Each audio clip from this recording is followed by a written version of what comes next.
Ladies and gentlemen, welcome to episode 15 of Operation Radial Freedom. Proudly brought to you by Australian Muscle Car Sales and Speedy Differentials. Australian Muscle Car Sales located in Kingsgrove. Sorry guys, I generally say it's 20 Commercial Road, Kingsgrove, buying, selling, all the muscle car needs, Australian, American, Japanese, all there. Speak to Mike Selby or Chris Tortis, proud sponsor of the show, Speedy Diffs. 1004 Botany Road, Mascot, all your differential needs, www.speedydiffs.com.au. Bear with me, Sam, I'm just trying to get... Yeah, we're just trying to bring on our special guest, like and share, guys. Danny Lansdale, thank you so much for episode 14, man. Can't hear you over Phil, poor Mitch there, we'll fade him out, he's finishing up now anyway. Phil's going, bro. Phil's going. Oh no. Contacts. Darren Ward, how are you, bro? Mitch Ford, how are you, brother? Sam Epifania, bro, thank you for all your support, like and share, guys. This is going to be an episode to remember. Ladies and gentlemen, we've done 15 of these now, and as Vic texts our special guest, which we couldn't announce on there, the episode is proudly brought to you by Australian Muscle Car Sales and Speedy Differentials. Just to cover off, guys, Australian Muscle Car Sales, who only last week Vic received, I would say, the rarest HO Falcon. One of the in existence, one of the rarest. Yeah, it's the silver. Silver Ghost. I think Silver the guys, Ghost. if you jump on the website there, there's about a 5-minute video presence of the car. Unbelievable, Fantastic guys. car. Australian Muscle Car Sales. Just jump on there. There's a video on the car. It's a silver HO. And there were, I believe there was only 5 of the. Yeah, look, I mean, it's a very rare car. Just go on and have a look, man. Oh, man. Look, Chris Saltzis, congratulations, mate, on finding again, customers having the trust in Australian Muscle Car Sales to sell these sorts of vehicles, mate, and that's history from our country. So, mate, unbelievable. Danny Lansdowne, you say VL, but Vic and I were shown an article. There was a VL Calais for sale, maroon one for 59,000. So I don't think they're going too far behind the VL, mate. The VL Calais, mate, unbelievable. But guys, Australian Muscle Car Sales, 20 Commercial Road, Kingsgrove, all your buying and selling needs, as we said, you know. And Speedy Diffs. Now, Speedy Diffs has been a busy boy. I drove past the other day, Victor. He had at least 20 cars in a workshop that should probably only have 4. Yeah, man, busting at the seams, that little joint over there. No, everyone's doing. He's doing very well. Doing their best there. There's a couple other events coming up. I won't sort of go too much on it right now, but there is a Bathurst Flying Fifth event coming up on the 18th of next month of May. Cool. And that's Bathurst Light Car Club there. They're doing that. Real fast cars, old, new, classics, you know, Euro, whatever you want. George's Prestige Detailing, he's put the event on the map again. Wow. He's worked with the guys at Bathurst Light Car Club, and that's happening. And a week after that, we have a bigger event as well, or not a bigger event, a big event as well. It's at Cootamundra. That'll be the SMC 500. Yeah. That's for all the, you know, diehards there in their Monaros, Falcons, Valiants, VLs, VKs, whatever you want. So the street SMC 500 challenge, that'll be coming up, and there's a couple of guys that I think got a couple of wagers on there and some radial tyres out there as well. Yeah, so we'll touch on that a bit later, but more importantly, we'll try and get our guy on here. Yeah, so if you just tell him to go onto the Facebook page on his mobile, and we'll get him on. So guys, let's cover off who we've got today. What an episode. We've got a special guest from Pro Slammo, who we're going to touch on a topic that I think some people threw under the rug, and Vic and I are going to bring it to the forefront again. Look, we've got the very famous radial extraordinaire, recognised worldwide, Mr. Frank Marchese from Dandy Engines. Vic is joining us this evening. Yeah, man. We've tried a few times to get Frank on. He's got a busy schedule. Oh, he's been very busy. I mean, every time we try, he's always overseas or he's got something going on, Frank. But he's dedicated some of his valuable time to us this evening, and we are very grateful to have Frank Marchese on, who I would say, gentlemen and ladies, a pioneer of the sport in Australia. He's been involved in, I would say, some of the fastest vehicles in the country, based there in Melbourne, in a family-operated business for many years. And it's going to be an absolute pleasure to have him on. Yep. Absolutely, man. Further to the fantastic Frank Marchese, we have Dale Hellier of Castle Hill Exhaust and Performance. Yeah, we got him coming on. Owner-driver of that twin-turbo blue, I believe it's a VX Commodore, is from what I can remember there, Vic. But it's a club sport with twin turbos. Fast four-door Aussie car there. Oh, geez, man. And now he's hot on the heels of the Radial leaders at the moment. I think he's coming up a little bit on the back end. He's sort of starting to really stretch the legs of that Commodore. Yes, he is. And he's also the tuner for Nathan Ferrugia, who I believe is, well, if not one of the, if not the fastest, one of the fastest 275 cars in the country, if not the world. So we're gonna have Dale on as well, and we're gonna move to an episode where we're gonna have Matt McCarthy on as well as Simon O'Carroll. Now, I've named Matt McCarthy and Simon O'Carroll Snake and Mongoose from the US because these guys here are putting their money where their mouth is. They're really taking the Sesame Street Outlaws list to the next level, and Barrelos and I are going to really promote that this episode because there's some big races happening in Benarabi for some cash.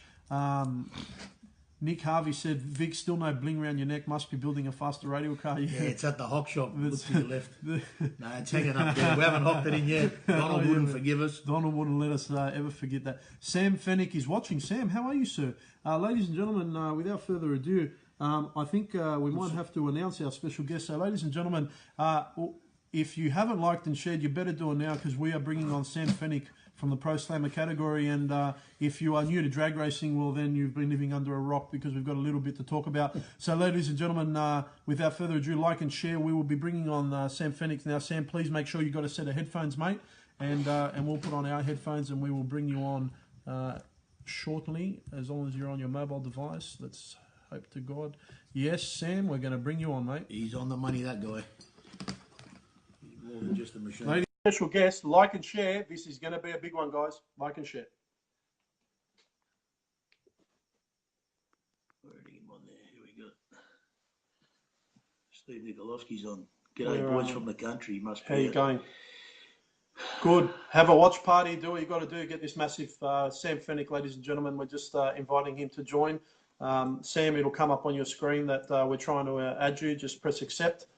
If not, you can ask to join anyway. Sorry, guys. I just got a few emails and texts going on here. And we'll have Sam on as soon as possible. Absolutely, absolutely. Ladies and gentlemen, like and share. We're just waiting Sam, for the best in the business. Simon Krieger has said Sam Fennick is the best in the business. We would agree. Mate, Sam is a gentleman of the sport. Absolutely. Grilla Speedies, I've shared it 100 times. Keep sharing Grilla Speedies. And ladies and gentlemen, while we wait for Sam Fennick, this episode of Operation Radial Freedom proudly brought to you by Australian Muscle Car Sales and Speedy Differentials. Yep, Sam, we're going to bring you on. Thank you, sir. Approve. Here we go. Victor, I'll let you do most of the talking here, mate. Oh, Glenn Davis. Hey, guys. Hey, good evening, Sam. How you going? Good, thank you, mate. How are you? Good, mate. Thanks for coming on board. I know you've got a tight schedule. You've got to be off with your family, I think, for the Easter break there. But you're driving off. Look, can I just ask just a quick question? Look, we wanted you on the show. You know, could you just tell everybody basically where you started racing? What did you sort of have and where it sort of progressed to briefly for anyone that doesn't know? Well, mate, I started racing 1990. Louis Raposada, Sano Raposada. That's where I started. My first race meeting was a top fuel car. Louis Raposada, God rest his soul, used to run around the streets like madmen back in the 80s. You know, racing things like VK Brockies and VLs and all the stuff we did. I'm showing my age now. And that's where it all started for me. Unfortunately, Louis passed away, as we know, in a top fuel accident back in 1990. And I spent 12 months sort of running around the country with Benny and Joe Gadd in Superstock. From there, I think 12 months later, Sano decided, you know, he wanted to go racing, and he called me up and said, can we put a team together? I need you to go to America. I was like 20 years old, and, you know, Sano said, let's go to America. I want you to bring back Glenn Micros, which was the first time any Aussie had ever met Glenn Micros, and brought him out to Australia. And basically he came out, and I think we kicked butt that year. We won just about everything there was in top fuel, the triple challenges, you know, the Willowbank events. And yeah, well, that's where it all started, you know, for me. Definitely exciting. Can I ask, I'll sort of cut to the chase. Just, you've got the Lloyd shirt on there, and obviously the Lloyd's guys and Steve Sarkis have sort of come on board there, and you've gone into the pro slammer category. Could you just sort of recap, if you like, what sort of happened there on that last pass? I'm sure all the country's aware, but if we could just hear it from you for one sort of last time, what actually happened there, and basically from that, what do you think we can do to make things potentially better in the game in terms of the safety aspect? Well, what happened on the last pass? I mean, we did 4 laps that day. The car was drawing really good lines. I think we went 60, like 66, 65, 66, 66, something like that, which was, a testament to our team and, the amount of work we put in, and the car was killer. Look, on that last pass, I think in hindsight now, looking back on it, the car was, we put the car on the deck ready to tow out at, say, let's call it 7:45. It started to rain and, the car was on the ground, chutes packed. We let them sit there for like an hour and a half, I guess, before we were called back out. And look, all the research I've done, and I've done plenty, they're talking, the people that, meant to know why and how, the moisture in the air that night, even though the car wasn't, out in the atmosphere, it had a bum under the awning, though, still moisture was around. And we believe the chutes came out of the bags. We got some air launchers and their Stroud deal, and the canopy stuck to the bag. It came out, but the canopy never released out of the secondary bag. So that's what we believe technically what happened to the car. I mean, everything was pitch perfect from inside and outside for us. We've got in-car footage. We can, basically pull the chute at the same place, the same time. Pretty quickly something ain't right. I mean, you normally experience sort of negative 5G on the chutes in that car at 255, 256. So, within probably 0.2 of a second that you're in trouble. Sam, I can speak for all of Australia. We all had our hearts in our mouths, obviously seeing the footage of you going through those safety nets. I'm sure in the driver's seat you were just praying for it to all stop.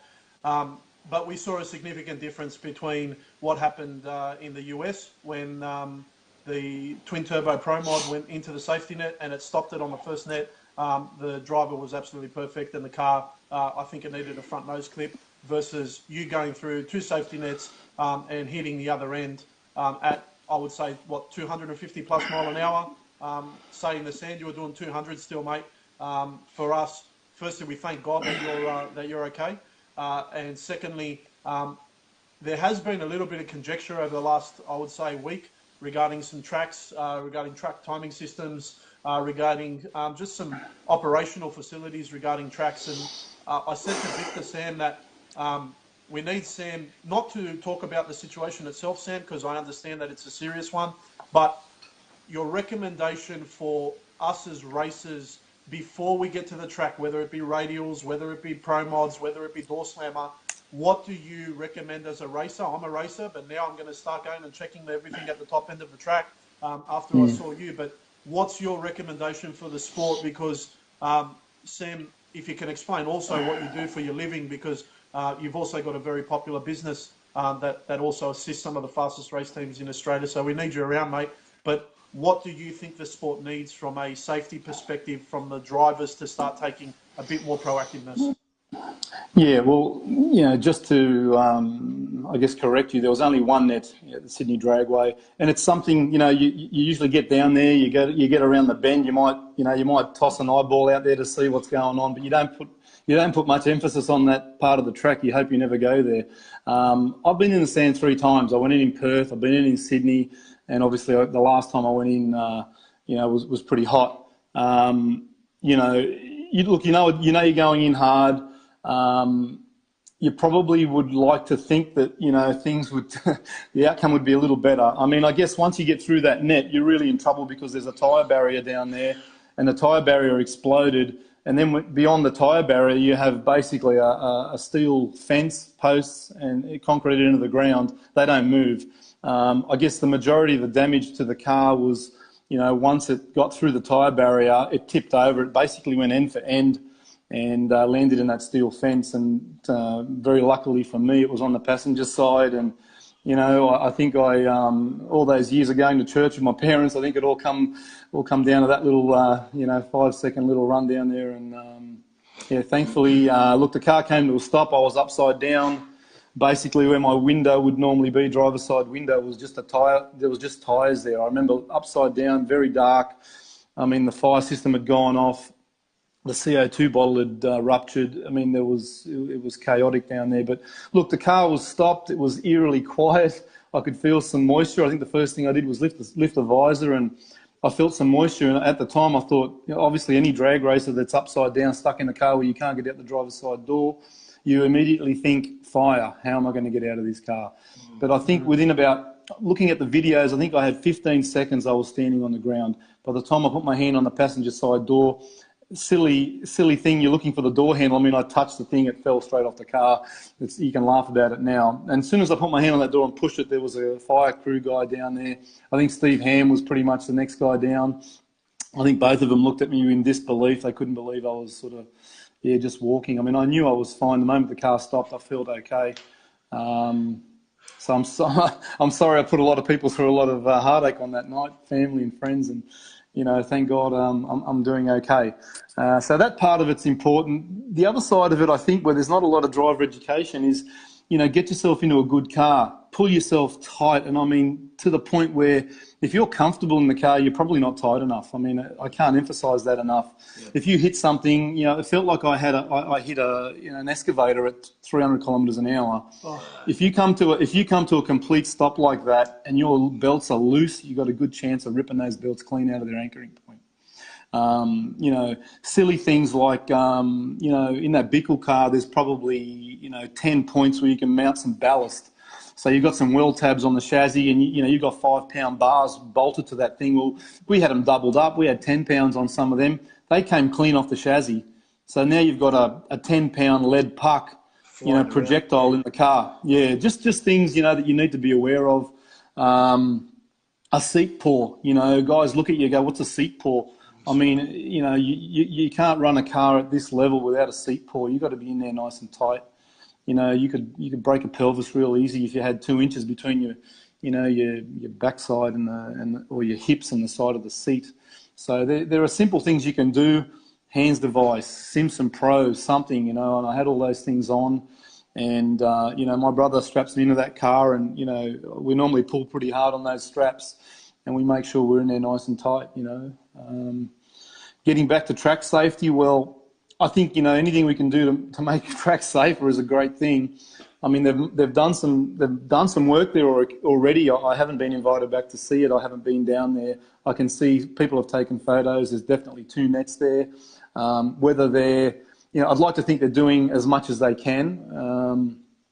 Obviously there's some science behind these nets, no different to a parachute or a seatbelt in a car or even a tow strap, something you strap product on the back of your truck with. Has always got a load rating, and suffice to say, I don't know that the net we had there was up to scratch, and I'm pretty sure it was UV damaged, and more than likely it'd been there for a lot longer than it should have been. So we need to put some procedures in place, and let's tick them boxes 100%. And make sure when we go to a race meeting that there's a chance. Like, I think parachute failures are inevitable. We've all been racing for a very long time. I don't think anybody with 100 laps under their belt or 200 laps or 500 laps could say that they've been down there and never had a chute failure.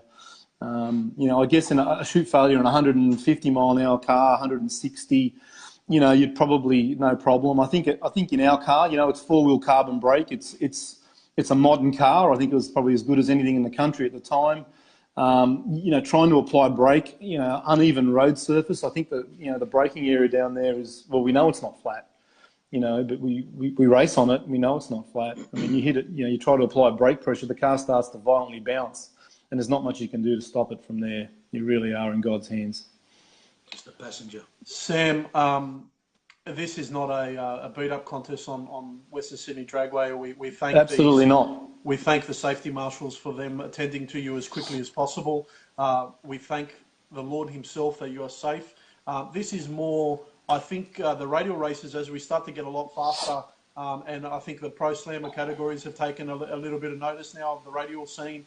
and a few people are very interested in competing at it because we can see what's happening in the States and the amount of money involved with it. And we've got a great series in the Kenda series here. It's more about drivers understanding what the limitations of the vehicle can be and where the track conditions can play a vital role in our safety. It's not just about track prep, it's about what happens if.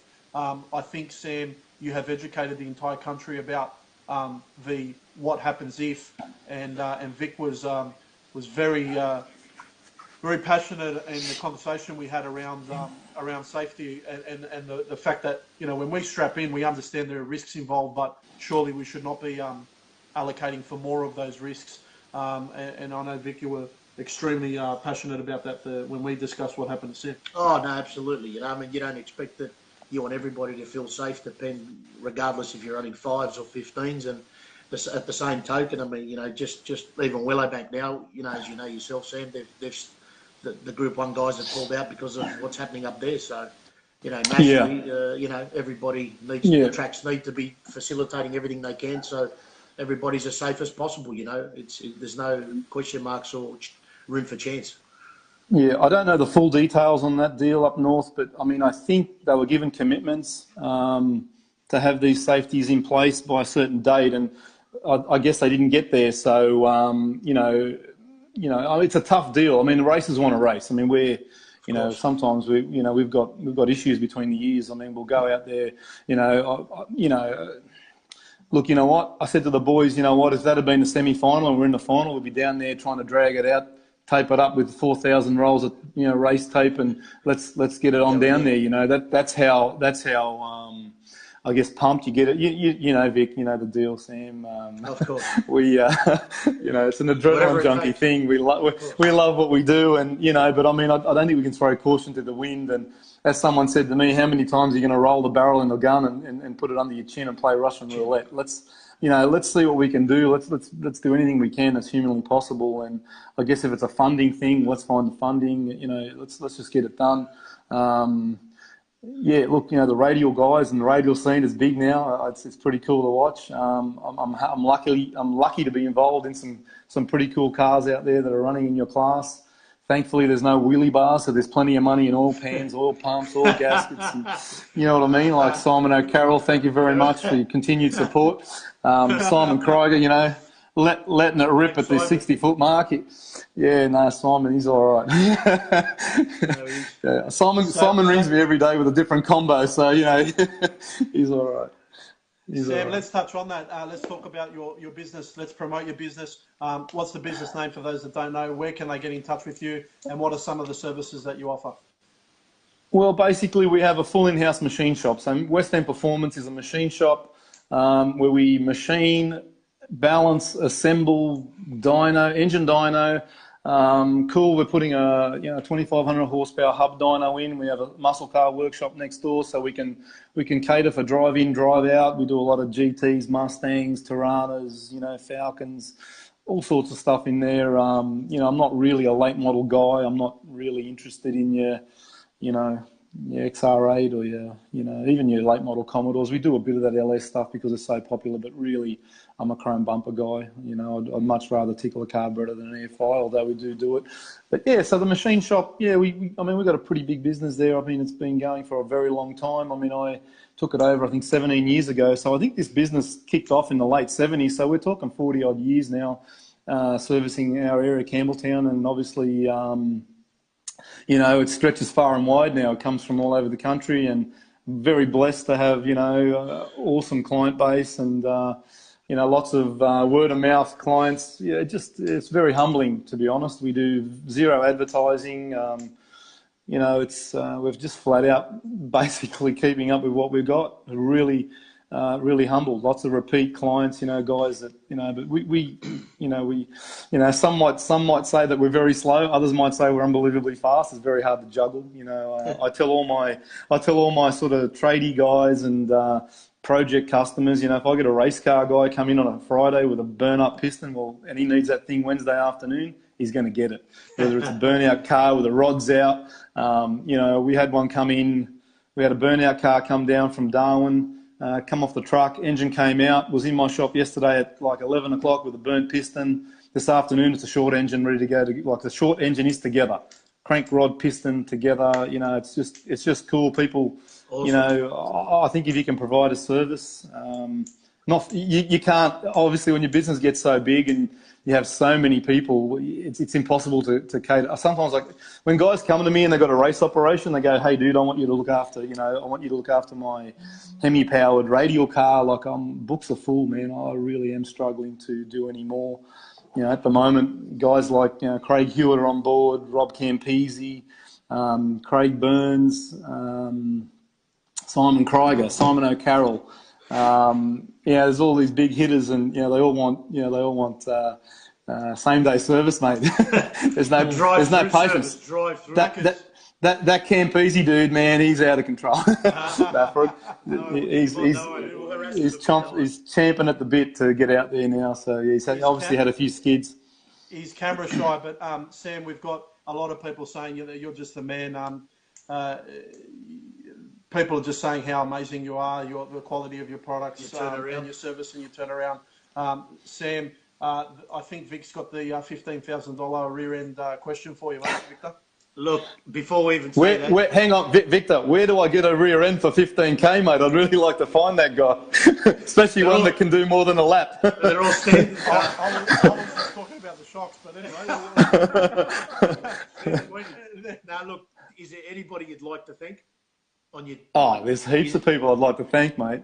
Steve Sarkis, without him, mate, there'd be no racing for Sam Fennick. Steve came to me 6 years ago and we had a conversation, and he basically said he wants to go drag racing, and I says, mate, don't go drag racing. There is no...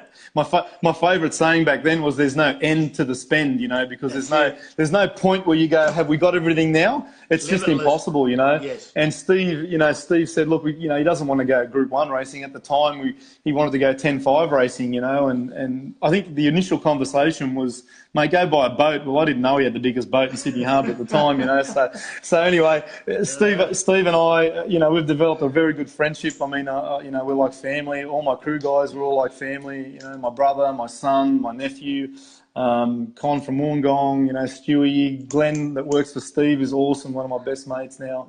Some of my old friends that, have been around me for a long time. We love going racing. Really, really enjoy drag racing. Love it. Just love this sport. Always have. Getting back to Steve, we went 10.5 racing, and you know what? We won a couple of championships. Originally, he said, mate, teach me how to drive, teach a couple of my boys how to crew on this car, and as usual, I think I just grabbed the bull by the horns, and before you know it, I was like pistons out every meeting, and they're looking at me going, are you serious? What are you doing? If you're shy at work, don't go drag racing. As we know, it's impossible to go drag racing and have any sort of success by pulling a dipstick out and checking the oil in the water and going out there. It's a continual progression of hard work and just continually improving on the little things. Chase, mate. You got some pretty tough RBs out there, mate, that run some pretty serious numbers. But yeah. So we won a yeah. So we won a couple of championships in 10.5, which blew me away. I mean, my good buddy Paul Mahoyat, I mean, if he wasn't so concerned about running low ET of the world every time he went to the start line, I'm sure he would have beat me plenty of times. But we had a lot of success. We weren't the fastest car, but the car never broke apart and just went A to B every lap. And Steve, gave us a budget where we could travel, and we went to places like Benarabi and Portland, and some cool regional tracks, and had an absolute ball. And when Steve looked at me one day and said, well, when we put a Hemi in a 10.5 car, and I think 10.5 was, they threw about 300 pounds at us. I think we were probably 2,700 pounds, and Frankie was out there at 3,000, and Simon was heavy, and I think Callahan was heavy, and there was a couple of Grubby was heavy, and they decided to put some weight in us, but. Man, I think we come out of the first meeting when 6'16" at 2,950 pounds. I mean, at 242, 244, I couldn't believe it. The weight didn't affect it at all. I mean, it was like nothing. It was like I put two feathers in the boot. It was incredible, but it did make the car unstable. And we were going through I was taking out cones at the finish line, and Paul and I were talking. Both cars were crossing lanes at the finish line, and we just couldn't work it out. The car would get up on the tyre out there, and man, it was just handfuls, and it was really dangerous. And Steve looked at me and said, "Man, what are we doing? What are we doing? Like, we've got a Hemi. Basically we're doing 20 laps on a set of rods. I mean, we can be running door slammer. We've got all the infrastructure was in place, all the parts were there. We basically bought that Camaro." We sold a Pontiac, and when we started racing door slammer, and it's been really cool. And so the next evolution, Steve might not be watching, but I'm sure he'll watch the replay. So Kender has a fantastic event in September. When are the radials going? Mate? We need the radials. When are the radials going? Come on, Sam. You build all the engines for all these radials. Yeah, look, you know what? When these guys first said to me they're going to go radial with a PSI at 125 over on a 521 Hemi, I went, not a chance. But you know what? Like, seeing what those guys are doing in the US, and when you said who do you want to thank, I mean, my crew chief Mark Savage, man, like dude out of Canada, and we had like a 580 car, and I was scratching my head. I'm doing clutches in, out, weight on, off. Man, I couldn't get that thing to do anything, and Darren Mayer introduced me to Mark Savage, and just a gentleman of a guy, and come out here. I think we brought him to Perth, and the best that car had ever 60'd, no matter what I did, was a 100, and I think our PB was an 84. Well, on that first test session, it went 82 on a back off, and we come back, and he's just, yep, no problem. It was just a really unassuming guy, very quiet. I think we didn't even touch the engine, a little bit of power management, got under there, turned a couple of bars, and some shock absorber adjustments, and that thing went like 974 on its first hit. And we ran a 74 at that first event. He'd never seen the car before, so I can't take the credit for getting the car down to those numbers. I mean, that guy is a machine. Awesome team effort there. Craig Hewitt said, "Don't let him put radials on." Well, I'm going to tell you, Sam, he wants a chance. Good. We can have the Lloyd's car and radials, and we have the Moit's car and radials. And really, that's the evolution of Pro Slammer. Yeah. We don't need slicks anymore.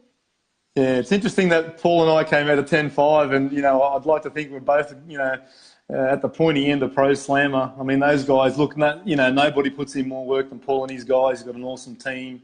We get on very well. They're very what's the right word here? Without putting a tear in my eye, I can walk over to that trailer and basically get any part, and we'll do the same for them. Obviously, they've got a bit more inventory than we have. We're still building that. So hats off to those guys. Nobody does more laps than them boys. They deserve every accolade they get. Just a pleasure knowing them and being able to race with them. You're a very humble man, Victor. Mate, what can I say? Thank you for coming on. Awesome team. No problem. You, Steve Sarkis, all you guys, well done. Yep. And hopefully we'll see you on radials very, very soon, mate. Back out there. We'll have to have a chat to Lloyd's. You never know what might happen, mate. No, look, they've got the flow. Let's get it happening. Next thing. Yeah, the Lloyd's guys are, it's really exciting to bring on a corporate sponsor. The sport doesn't have a lot of corporate backing, and we brought these people. We brought these people to the track. They'd never been to a drag race in their life, and they're circuit race people. They support V8 supercars, and they're obviously very passionate about cars. It's an extension of their business, obviously, and what they do. And like that, Steve brokered that deal between the owner of Lloyd's and himself, and they basically come up with a plan. So we had a 3-year deal at the beginning, and we brought them to Willowbank, we brought them to Sydney. They were overwhelmed with the sport, very excited, very, very excited. When people say, "Where have you been?" Well, what is this? Well, why haven't we heard about it? Like, it seems so silly to us, like when someone says, where do you guys race? You pull up at a garage with your tough VL on the back, you're halfway to Willowbank. The guy says, "Man, where do you race these cars?" And you just think, well, I mean, what do you... Wilson Road, we're going to Wilson Road. We're going to have a few runs down there, maybe. M5, wherever, mate. Anyway, so it's amazing to think that, in this day and age with social media and all those things. And, I think Lloyd's really want to be more involved in drag racing. They look at it from the point of view that it's just like an untapped market. It's really not tapped, and they've got their own marketing team, their own production companies. They're a huge company. They're Australia wide. Yeah, so, at the moment, the whole thing's in limbo. I've got to say, the whole deal's in limbo. They find it, I think, as a sport, I don't, hats off to the people that do the job they do. And I don't know, like, there's a lot of volunteers. So, I mean, there's a lot of people there that, I guess, do it from the heart. But, I mean, are we really, when you look in the pit area and you see the level of commitment and, the teams that are there, the amount of funding, the amount of money that's getting poured into that pit area, we can't hold it with V8 supercars. Why can't we? Yeah. Why can't we market ourselves better? Are we run right? Are we run as good as we could be? Can we go forward with a fractured sport? Can we move forward with two governing bodies? I don't think we can. I mean, we've tried it. We've just been, we've had 3 years of, let's try this IHRA deal. Let's Andrew IHRA, without getting into the politics. It's just, look, I just can't. Honestly, we need a national series. We need a national sponsor. We need to market the sport. I get it. It takes money. There is no budget there at the moment. We've failed. If anything, we've failed to bring a corporate on board that can take the sport to the next level. And I think if we can get it to the next level, we've got enough momentum to keep it going. Whether it's radial, whether it's pro slammer, fuel, across whatever. the board. Sam, we've been saying it for 15 episodes that we started this program simply to provide awareness for the racers, to be able to get their sponsors' names out there, to be able to get the corporate word out there, because that's what the Australian sport needs. That's where it's suffering. It's lacking. Vic, you're very right. That's where we're suffering. I agree with you. I think there's way too many politics in the running of these tracks. But that's a topic with you for the next episode, Sam, because I think that will be a topic on its own. We're very passionate, Vic and I. We've uncovered a lot of things that if we were to reveal these things to the general public, I think drag racing in Australia would probably stop. So we're just not going to reveal those things, and I'm sure you know a lot of them, Sam. But I do, and there's a lot of stuff going on in the background. I think there's plenty of people trying to. Look, you know what? I think if you go out there with a platform that safety is number one, like safety is our first priority. 100% number one. Yep. Okay. You know what? Does a national sponsor want to get involved in a sport that is seen to be doing things at 85% when it comes to safety? I don't think that's a good look. No, absolutely not. Nobody's going to come on board. So, once we can get, really every track in Australia needs to be looked at, and we need to look at it. I guess, Kelvin Lyle had a bad accident at Willowbank. I think that sort of kicked the ball rolling in Willowbank. We have the safety shut-off systems in the car. Look, I don't believe Kelvin shut that car off. I think, the safety shut-off stuff turned the car off. So if you're not aware of what that does, there's a transducer down there. I think it's, like a couple of 100 feet beyond the finish line. And our cars are wide with pneumatics, and we basically turn the ignition off. We pull the parachute lever and we turn the fuel off. That's all done pneumatically via, solenoids and switches. If we bang the burst panel, motor turns off, fuel shut-off goes on, parachutes are out. So, I think I'm not sure what the speed number is that you have to exceed to need these safeties in place. But even when I went through that night, I mean, I didn't turn my motor off, but I knew the system works because it does it every lap. So if you pull the chutes early, the motor will stay on. Obviously, the car will slow down, and at your own convenience, you'll shut the engine down. When I had that accident, the first thing you do is basically put your hand back up, give that handle another tap, say a few Hail Marys, and obviously it was already out. I mean, that was it, so it was done. But look, if we can get safety is number one. I think we need to, there's a few tracks that are, let's just say the safety is marginal at best. We can do it better. We definitely can do it better. We should be able to stop a car at 200. And if we can't stop it, do we need 2 nets, 3 nets? I don't know what we need, but let's get some data. Let's get some engineering and some smart people out there to. I mean, you can stop a plane from falling off an aircraft carrier. You can't stop a door slammer. Right. I think we can do it. We definitely can do it. Yeah. So there's as you say, mate. There's a lot of stuff behind the scenes, and maybe it's not for us to bring up, but I think everything will be a bit clearer in the ensuing weeks. I believe so. And Sam Fennick, you are a gentleman of the sport. Someone has written here. G Bear has written, Sam F, you're an ambassador You're an awesome ambassador for drag racing. I think that's the best way to finish off here. You are an awesome ambassador for the sport. We thank Lloyd's for the sponsorship of your team and what you've been able to achieve. We thank God that you're safe, and we need your expertise not only in the engines for your customers, but also to help grow the sport. And Vic's definitely known you for a very long time, Sam, and there's a lot more that we can chat about in forthcoming episodes. Anytime you're right, mate. Anytime you want, mate. Very appreciate the time. Appreciate all the sentiments, and once again, like the amount of people that messaged me and I spoke to, and following the week of my accident, and I think even if you're talking to people, they're still trying to figure out, are you really all right? I mean, surely there's something wrong. I've always had a bit of brain damage, but I don't think it came from the accident. So all good, mate. We're good. I appreciate your time. What you're doing is great, and I think the more people you talk to. If we all learn a little bit out of everybody's conversations, we'll all be smarter for it. So, all the best, guys, and have a good Easter. Happy Easter. Thanks for coming on. Take care. Sam, cheers, happy Easter. No, Thank you. Cheers. Thanks, Bye-bye. Bye. Awesome. There you have it. Wow. Sam Fennick, mate. Vic, thanks for organising, Sam, because... no, not a problem. Look, I know these guys are busy, and Frank, mate, we're about 15 minutes behind, so you'll be coming on in a moment. But we'll just recap and breathe, and we'll reset for our radial brother in Melbourne. Mr. Frank Machis is about to join us as well, ladies and gentlemen. So like and share. If you've joined us in between, our special guest was Sam Fennick from the Pro Slammer category. We touched on some sore points there, but things that needed to be said. Vic organised the interview with Sam and very well interviewed Vic.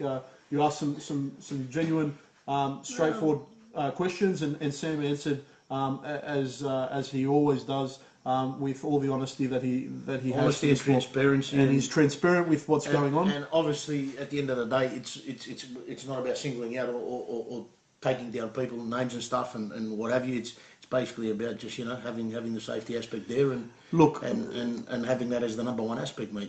Vic, everyone needs to be comfortable at the track and know that God forbid you got the best chance possible if something goes wrong, and that's it. We're about to speak to Frank, and it's about awareness. From Dandy, right? Who invests in the sport, and Sam Fennick invests in the sport. And you're talking about 4-door streetcars running 680s and 7.0s there, man, on 275. Just craziness. You know what I mean? Look what's happening. It's not 1980, mate. If things need to be upgraded and done as a community, management, guys, everybody, as the general drag racing community, everyone needs to, put the egos away and, hey, what do we need to do that's going to be right so everybody's safe? Simple. Guys, the fact that Sam Fennick is alive and well is a miracle, and we thank God that he's alive to be able to help educate us. And we thank the tracks for taking it seriously enough to want to invest in further safety requirements for us as racers. We are getting faster. If I look at the radial crews, Vic, look at the last one. Look at Bazina. Look at Bazina, man. He's running 680s, 216 mile an hour on a 275 radial. Look, guys, there are some issues in the braking area in Sydney.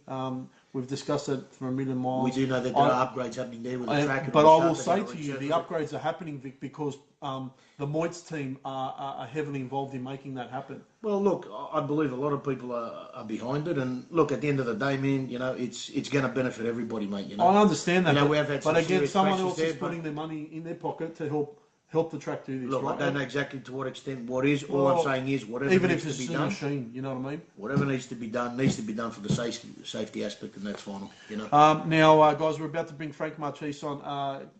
Frank Machis, what can we say about Frank? World-renowned, record holder. The Italian stallion. The Italian radial stallion. Is he the Rocky Balboa of the drag racing? I think he is, man. And you know what? Every time he's been involved in some fast cars over the years, hasn't he? Every time they doubt Frank, every time they're a hater, every time they do these sorts of little snide remarks on the internet, Frank just shuts his mouth, man. He didn't want to come onto the big interviews. Well, he said a number of times, no, he's been busy, etc. There's someone here, Danny Lansdowne, he's saying he's Frank doing his hair. No, I believe he's going to. I believe he will be coming on. Without further ado, let's just see if he's on there. All right, let's get him on there. Now, there's something about a territory. What the hell's going on here? All right, just quickly, last night, I'll just recap it off. Sam from Hurstville Towing there. He's got a Ford Territory. The car weighed in at just shy of 5,000 pounds. 4,990 pounds. All right, I think it was 22.55 kilos, times it by 2.2, correct me if I'm wrong. The car went with Johnny Keftether pedaling it from CMV Performance, a staggering 10.27 at 135 mile an hour. Did you hear what I just said? In a freaking grocery getter. 10.27 at 135 and change. So there you go. Okay. If you didn't know, you know now. That's one bad territory, man. On, ladies and gentlemen, on some bloody street time. Without further ado, proudly brought to you by Australian Muscle Car Sales and Speedy Differentials, we are adding the man himself, Mr. Frank Marchese. Hey guys. The Italian radial stallion joins us. Finally, Yeah, right. We got him. Mr. Proline Australia, Dandy Engine, Fuel Tech.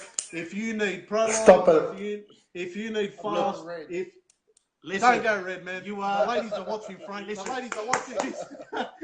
Listen, if you want to go fast, if you want the baddest radio shop in Victoria, mate, you're going to go to Dandy, mate. Take us away. Thank you, How man. are you, mate? We Doing will good, record that. Doing good. You're looking good, Frank. Couple of people are asking about your hair. I think that's good. I was waiting. I think that's why I've been avoiding the show.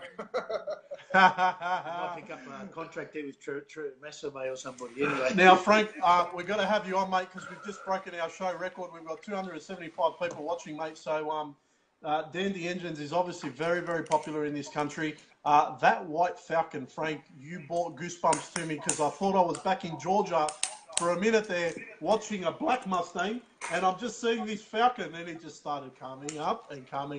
And Frank, you were buried, brother, and I love you for it. Tell us how it felt. What did it feel like in the car? Because you did a lift and you sent it.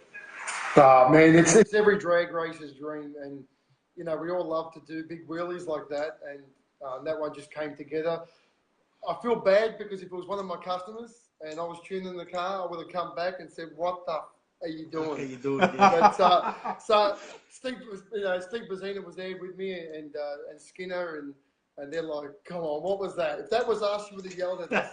And I was like, "Oh well, look, it was a mistake." But anyway, it was a bit silly to do in one way, but I was trying to bring it down softly, and at the same time, it sort of hung the wheels, and I was like, "Fuck, it ain't coming down," you know, and I was thinking, how close is that wall coming? And I was like, oh shit, you know, I've got to just drop it down calmly. And what a drive, and what a car, and that's the reason why we want you on the show, Frank. I know you've been busy. You've been flying back and forth to the US. Obviously, you've got commitments with some of the, I would say, the fastest radio cars in Australia, but also across the world with what you're doing with Eric Dillard and the Proline team. Frank, tell us about the Falcon. It is Australia's fastest and quickest street car. It's got the title. Too, yeah. You are Australia's fastest small block Ford. Is that right? Or just small block? Oh no! Look, the BK's got the fastest small block Ford, I'd say, to my knowledge. Right. Oh yeah, okay, yeah, fair enough. You know what I mean? So, look, I don't look at any of that shit. I mean, to me, these days we're all going on about who's got the fastest white fucking car with a big steering wheel and black wheels and a purple orange sticker. You know, at the end of the day, my personal goal, back in 10 years ago when I met Petty and Steve Petty came out and tuned Dominic Lupino's Mustang with a small block. Yeah, 03. Yeah, and it was like, you know, within a couple of hits, we went 7-0s. And all I kept thinking to myself was, holy shit, if we put one of these in a Falcon, I wonder how fast the Falcon will go. Yeah. I'm thinking we might go 790, we might go 780. You know, I never thought we'd go this far with them.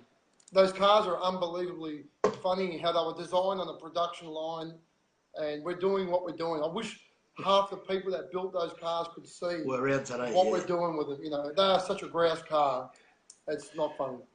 Frank, one of the things that stands out for Vic and I regarding the two Falcons, not only Steve Bazzina's your very good customer and long-time friend, but also your vehicle as well. You are keeping as much of the original vehicle as possible, and it looks as though you're just sticking to that format. And we know, Frank, out of anyone in this world, you yourself would have a deal to be able to grab probably, I would say, the fastest radial car in the world, to grab it as a roller from the US and bring it.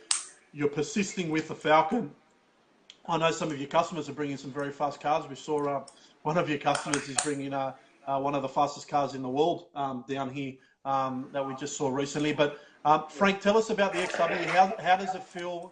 How do they feel in the top end? Bazina was saying it was smooth, when he was running that 680. But how do you feel in the car, and what technology have you put in to help those cars? Because the car's still on bloody leaf springs, mate. Well, both cars have still got standard original suspension rear points. Steve Bazina's recently, when he put the 481X, Joe modified the front end and put like a strut front end. But mine is all 100% standard suspension. You could go to anyone's XY and we can swap parts. And, wow. And that's what, look, we never intended to go this far with them. They were just something that we wanted to go faster than 850 or 840. And then here we are today, we're trying to go at 699. Jeez. They drive absolutely beautiful. Like, they feel like a limousine. Even with the throttle jammed open at 190 mile an hour, it didn't send me in a head spin where I didn't know what to do. It was so slow motion that you had time to think about it. And with that big ass steering wheel, and all the steering, like what is it, 13 turns of fucking steering lock to lock, you've got time to correct these things. I don't know. Yeah. Like, to me, they've been very kind. To Steve, it's been very kind because maybe they're just that easy to drive. I don't know. You know what I mean? Maybe the cars are making us look better than what we really are. Yeah, I could have a radial. I could have, like, when I say I could have, if I had the money, I could go and buy a radial car. I'm sure I could sell the Falcon to buy a radial car. But it's not, I don't know, I don't have that burning desire to do that. It's just probably not my place in the world to fill that gap. Me and Steve, we love our Falcons so much, and I've always wanted to do the drag challenge, and it was perfect car to do it with, you know what I mean? So, and speaking of drag challenge, Frank, Vic and I were just speaking, will you be entering again for this year to back up the crown? Look, I've been telling myself all year, no. Right, okay.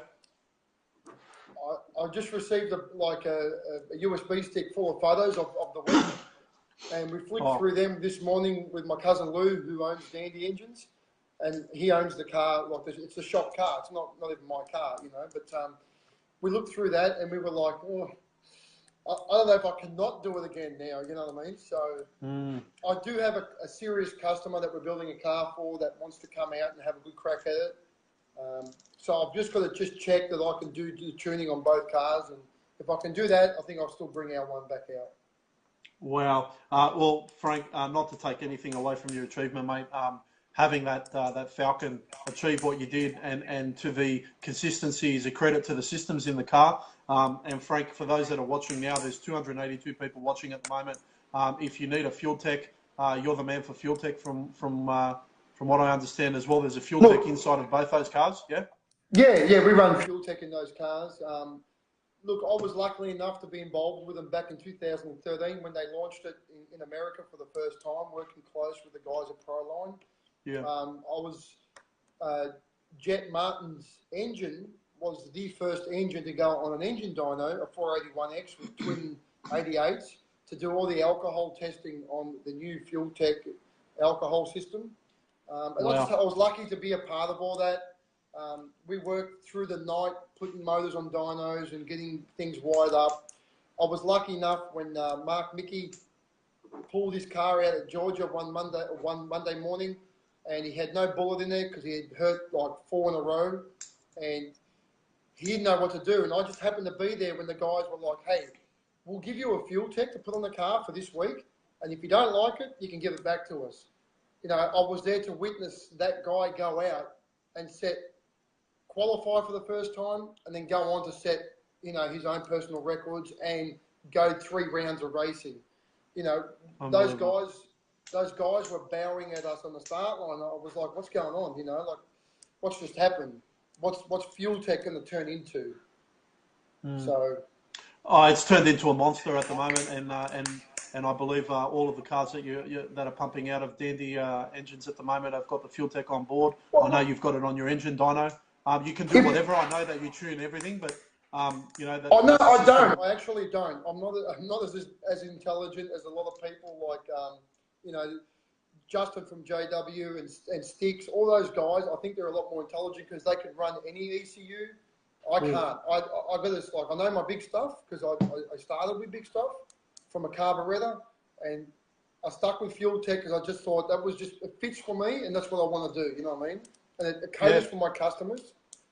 And look, luckily enough, I just happened to come back from Sweet 16, and heaven be known, it's on the 2 fastest cars that went first to the 50s. You know what I mean? So the product's got to, if that can't tell you something, well then, you know, good luck to you. That's all I can say. Yeah, absolutely. And Frank, if you could just tell all the people watching, if someone's looking to get in touch with you because they want to upgrade their engine program or they want to get a Fuel Tech, where are you located? What are some of the services you're doing and at the moment, and what's the sort of wait time? Because I know that you're a busy man as well to punch some of these combos out. Yeah, well, look, we're based in Melbourne, Carrum Downs, which is just out of Dandenong. Danny Engines is like a full machine shop, just like Sam's shop. We can do every bit of machining in-house, but we don't do CNC porting of cylinder heads. That's probably the only thing we don't do, and cam grinding. Everything else we can do. We've got a crew of like 12 guys, and we've got old school machinists that can just about do everything and anything from, you name it. You know, like even when we just started doing the Torrington bearings 10 years ago for the turbo guys, there's not one engine we haven't been able to do, you know. My cousin Lou, the CEO of Danny Engines, the guy is the most amazing machinist I've ever seen, you know. Even Steve Petty was here once and said, look, you know, that guy is really intelligent, you know, in machining. So it's, you know, we try to do everything we can to service our customers from a single cylinder Briggs and Stratton all the way up to a 481X or a Hemi or whatever is going out there that you're needing. Absolutely, and so guys, if you don't know what Frank's achievements are, you've been living under a rock. The man is breaking records all over the country, and very humble you are, Frank, in terms of the way that you present yourself, and you're always very approachable. Even in the States, we've had a drink together.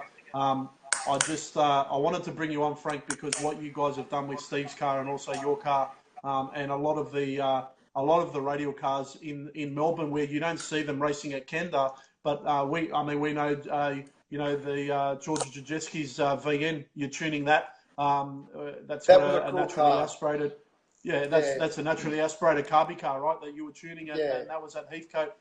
So you know, when we say you're the man to go to for radials in Victoria, we know it because we know your customers that are driving street cars that are coming to you, not just race cars.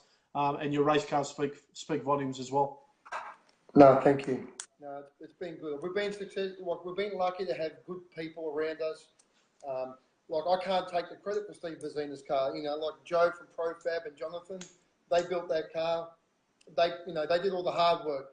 I sort of get to do the cool job of coming along and pushing the buttons. And like, we all know that Jamie Miller was the one that started the tune on that car and helped us, because I really haven't done a lot of work with a 16 injector style engine such as the 481X.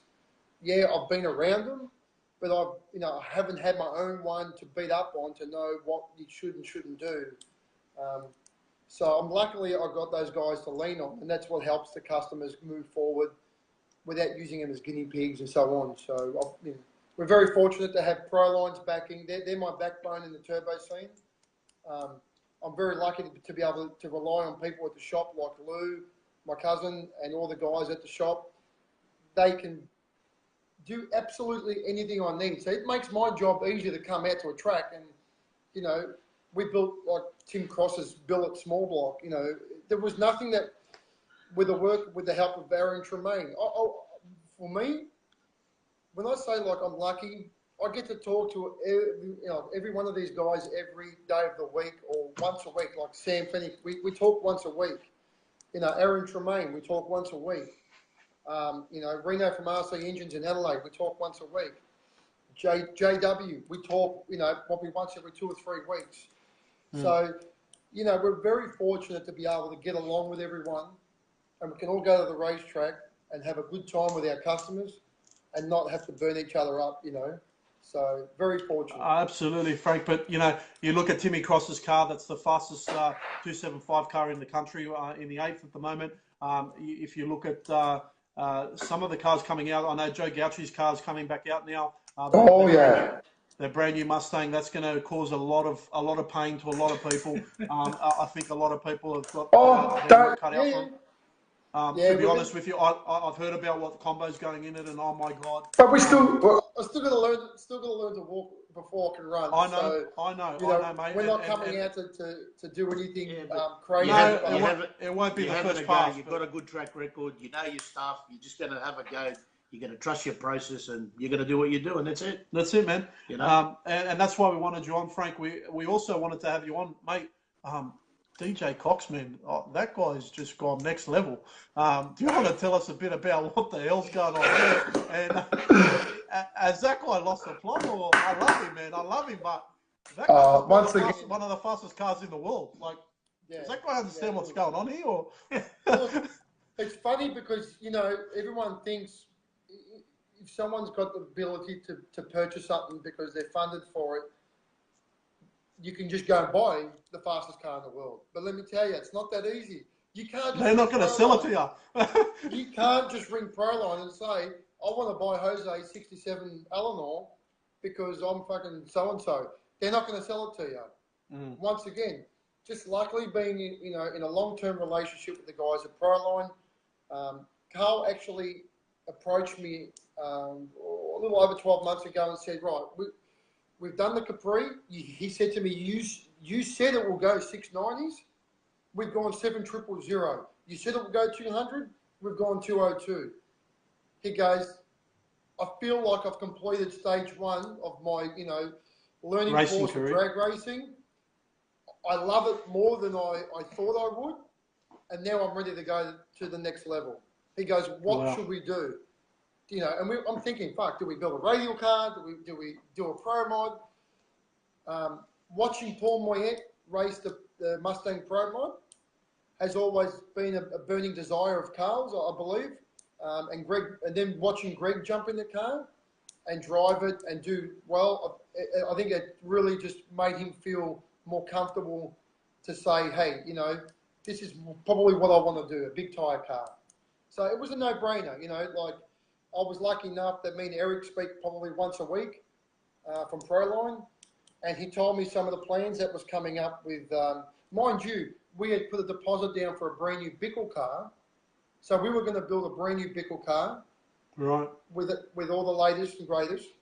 And it turned out that Jose's car was going to come up for sale just after Troy Coghlan was driving it in the NHRA. Mm-hmm. And we were like, we've done the subs. It was a no-brainer, you know what I mean? Like, so that car has been in outlaw trim. I think, if I'm not mistaken, it's been 544 at like 270 something mile an hour. DJ Cox is going to be hanging on. Well, what's funny? Like, everyone thinks, he's not going to be able to do it. He can do it. Hey, let me tell you, we went to Gainesville. We hung out with the guys from the Pro Mod deal in NHRA for 3 days. He had a couple of laps there, didn't he? Not at Gainesville. Then we all went to Orlando. The Pro Mod guys went testing just before Sweet 16, and Carl jumps in the car for the first time, and Carl's a very tall man, so his legs were sort of jammed up against the steering wheel. Obviously, Troy's a bit shorter, so the seat's a bit forward. So poor old Carl just didn't have a real comfortable space zone in the car. We didn't have the fresh air helmet for the alcohol fumes. Yeah. And he's not used to that because his car's on gasoline. But let me tell you, that guy stuck it out. He's like, I'm going to jump in that car and I'm going to drive it. And he did. I saw some good passes, man. Yeah. Let me tell you, like the first burnout sucked eggs. It was horrible. But he came back. We spoke about what happened. And he's like, I know what I've got to do differently. I'm treating it like the Capri. He went out there. He done the burnout. Petty looks at me and he's like, damn. He goes, that was perfect. Mm. So, yeah. Very good. What I mean? So, what's the plans, Frank? is the car coming here, or he's going to race it there and then bring it here, or what's the Mate, with that guy, or, you don't know. He's just right. like he could call a shot tomorrow morning and things will change. But the plan is to bring the car home. Okay. I think he's already spoken to Joe at ProFab. He wants him to make the reposition the seat. He wants to, adjust the steering column, whatever. And he's good to go, man. It's ready to make a hit. Wow. Dandy Engines again, the Proline combo, the Fuel Tech combo, and DJ Carl Cox, man, he's amazing at what he's doing, and all your customers, Frank, they trust you. And mate, we just want to thank you for what you do in the sport, and we love having you on, man. We want to have you on again if you can show us the car when it's around, or if we can see we can do it live. Yeah. Well, look, Gouchy's car's doing a Motor X. I think they're doing an unveiling of it. It's a car to look at, definitely. Beautiful. But look, in saying that, once again, like Sam said, I'm very blessed to have so many customers that have been with me for a long time. The likings of Tim Cross, Darren Mood, Mark Leake, the list goes on. I could see Jeremy Callahan, Steve Athens. The list goes on and on and on. And without those guys, man, we're nobody. You know what I mean? Like, they're the guys that trust us to play with their stuff and help them do what they're going to do. So without all those people and without all the good people putting on the radial events and the racing events, we're nobody. Wow. No, very nicely said, very humble, Frank. And ladies and gentlemen, Frank Marchese from Dandy Engines, if you need anything, go fast, whether you're around the country, but especially in Victoria, he's your man. What's the best way that they can contact you, Frank? Just look us up on Facebook and call us on the message. workshop number, and go from there. Done, Victor? Frank, thanks very much for coming on board, and I'm pretty sure that $6.99 is coming up very soon, mate. That 700 goes to show you how cool our sport can be. Oh, bro. It's not easy, is it? It's not easy, man, but it's well coming. done. It's coming. I thought I'd be happy when I saw it, and I think Anthony Matuk was standing next to me when I came back and I got out of the car. He knows the feeling, that guy. I punched the boot lid so hard. He's like, "What's wrong with you? You just went 700." And I'm like, "Dude, we're one number away from that $6.99." It's hard. It will happen. It will happen. $6.99 streetcar coming up. We know you're going to do it, Frank. And thanks for joining us, bro. Thanks for having me, guys. Talk soon. Thank you, mate. Thank you. Thank you. Thanks for everything. See me. Wow. There you go, mate. Brother, Mr. Drag I'm telling you, this is going to go down as one of the best episodes in the history of the racing world, man. We've had royalty on today. Melbourne's about his radio shop there. Frank Marchese. If someone else can stand up, but no, he's mate, he's done well, mate. He spoke very humble. He said he's not a smart guy. He's a pretty switched on guy, Frankie. I mean, he does a lot Anyone there, that tells me they're not smart, it's like you, Barrel. I don't know about these things. Well, look, had he said nothing, I would have thought nothing. I'm looking at a Motec box, guys, and the guy's telling me, I don't know about these things. He goes, anyway. Look, Frank's been on, spoken well, and good overview there of the car, and hopefully he does go to that drag challenge there, and he gets his $6.99, Ladies and gentlemen, what I want you to do, go to Sam Fennick, West End, like and share their page. Go to Dandy, like and share their page. Again, this episode's proudly brought to you by Australian Muscle Car Sales and Speedy Diffs. Go and like their pages, man. What we're trying to do is what Sam said and what Frank said. The more customers that get exposure to what the sport actually is, and you get customers like DJ Carl Cox, right? Think about where the guy started. Think about what they're doing. And he's a personality, and he's going to bring money to the sport. What's he gone and done? He just went and bought the fastest door car in the world in twin turbos. That's it. 544. 544. 270 plus mile an hour. You know, current is what I'm saying. You know, that's it. That's where it's at. But you look at the trust that these guys have got. Sam West End has got a lot of customers. You look at Frank Marchese. We've spoken to Danny Lansdale from Spot On Performance. There's an endless list of customers or shops that we're speaking to. Correct. And the next person we're going to bring on is another shop we're going to speak to again, which is Dale Hillier from Castle Hill Performance and Exhaust. He's been waiting there patiently. Man, Dale, no, we're doing okay. We are about 15 minutes behind schedule, ladies and gentlemen.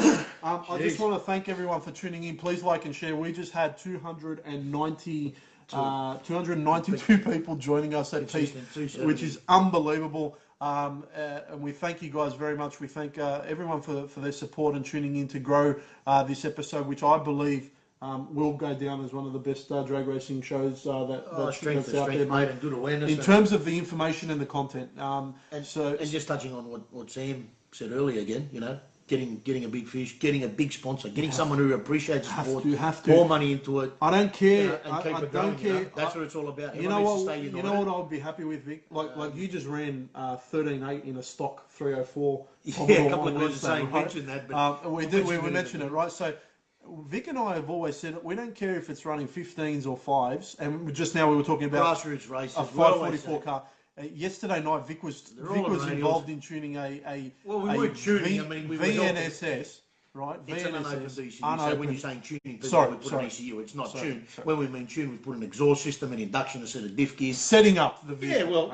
Well, there was some tuning there, but we just got to be... It's a 304 with a stock ECU, untouched, unopened engine. It's got an intake and an exhaust. Vic's done some magic there with the rear end. Speedy Diffs has done some diff gears in it, and the goal was 1402, and it went 13.8 at 1388. That's an unopened VNSS 98 mile, 99 99. It went on one of the runs. I mean, you know, the car's wrapped over the But moon. what we're saying is... That's his pride and joy. But what we're saying is what Frank was saying, right? So what Frank was saying was... You've got to facilitate everyone, mate. Chris Saltzis has joined us, Australian Muscle Car Sales. Thank you for supporting us, Chris, and thank you for your support of Operation Radial Freedom. We did mention the Silver Ghost as well that's in your shop that we've told people to go to. On the site and look at the video. AustralianMuscleCarSales.com.au proudly sponsoring Operation Radial Freedom. So Chris Saltzis, thank you. And we're dissecting, but the reason being because Frank is tuning street cars. Sam is building engines for street cars. Of course. You are doing street cars. You're going across the board. 235 radial record holders. We've got Valiants here. We've got My VS. There's all sorts of things, and it's just because you guys love racing. Different classes, a lot of different, you know. And all we want, and I don't care if it's me or anyone. I want someone that's watching this episode now to be able to show a potential sponsor to say, hey, these guys are going to mention us 20 times on a show that's had nearly 300 people on it this evening, and I'm sure there's going to be in excess of 10,000 likes. If you guys can grab a sponsor, that's what we want. We want the sport to grow with the cash. Without the cash, you're not going to grow. Exactly. Right? And we're going to have Simon O'Carroll and Matt McCarthy on soon. But without further ado, man, let's bring him on because the guy's been patiently waiting. Dale Hillier. I think I've seen Shane Crichton on there, by the way. That damn fast Crusader, mate. Can we get him on? Like, what are we doing? I think we'll have to get Shane Crichton on the next show. He's on the next one because Danny Brusbridge is on the next episode. Brusbridge, we're going to put his Shane Crichton. Here we go. Here we go. Sponsored by Australian Muscle Car Sales and Speedy Diffs. Dale Hillier is connected with us. There he is. Big Dale. There he is, mate. How are you, boys? Baddest Commodore on the planet. Right now, man, Jet Martin's got the car parked, so you are the baddest Commodore on the planet at the moment. Yeah, those blue Commodores are pretty good, aren't they? What is it with blue Commodores? I like to go blue. Blue's the new white. I need to go blue, right? Blue's the new white, huh? Dale, thank you for joining us, mate. It's been a long time overdue. We've spoken to you at the track many times. Obviously, a close relationship with Speedy Diffs. You've got world record-setting cars in Nathan Ferrugia and what he's run so far in that little RX-3. But mate, your blue Commodore has been raising eyebrows for me and Victor for a while now. I've seen you chipping and this. And the last meeting, mate, you ran your PB. You ran PB, ET, PB mile an hour. I think we need to start hearing a little bit more about this Commodore, mate. Start telling us what's the story. What's the trick that you've learned, if you can reveal it, or what are the next stages for the Commodore? It's been a bit of a long road coming, that car. We built the thing 12 years ago, with a big tyre LS on it, and then a couple of years ago we sort of got over the LS thing and put a big block in it and went to radials at the same time, so it was all a bit of a learning curve with everything. It's just been chipping away, trying to get as much weight off the car as we can. It's still heavy. When we first put it together, it was 3450 with the big block in it. It's no featherweight. So, then we just it's down to about 3,300 on the dot now with me sitting in it. So Wow. it's pro radial legal car. RVW So legal.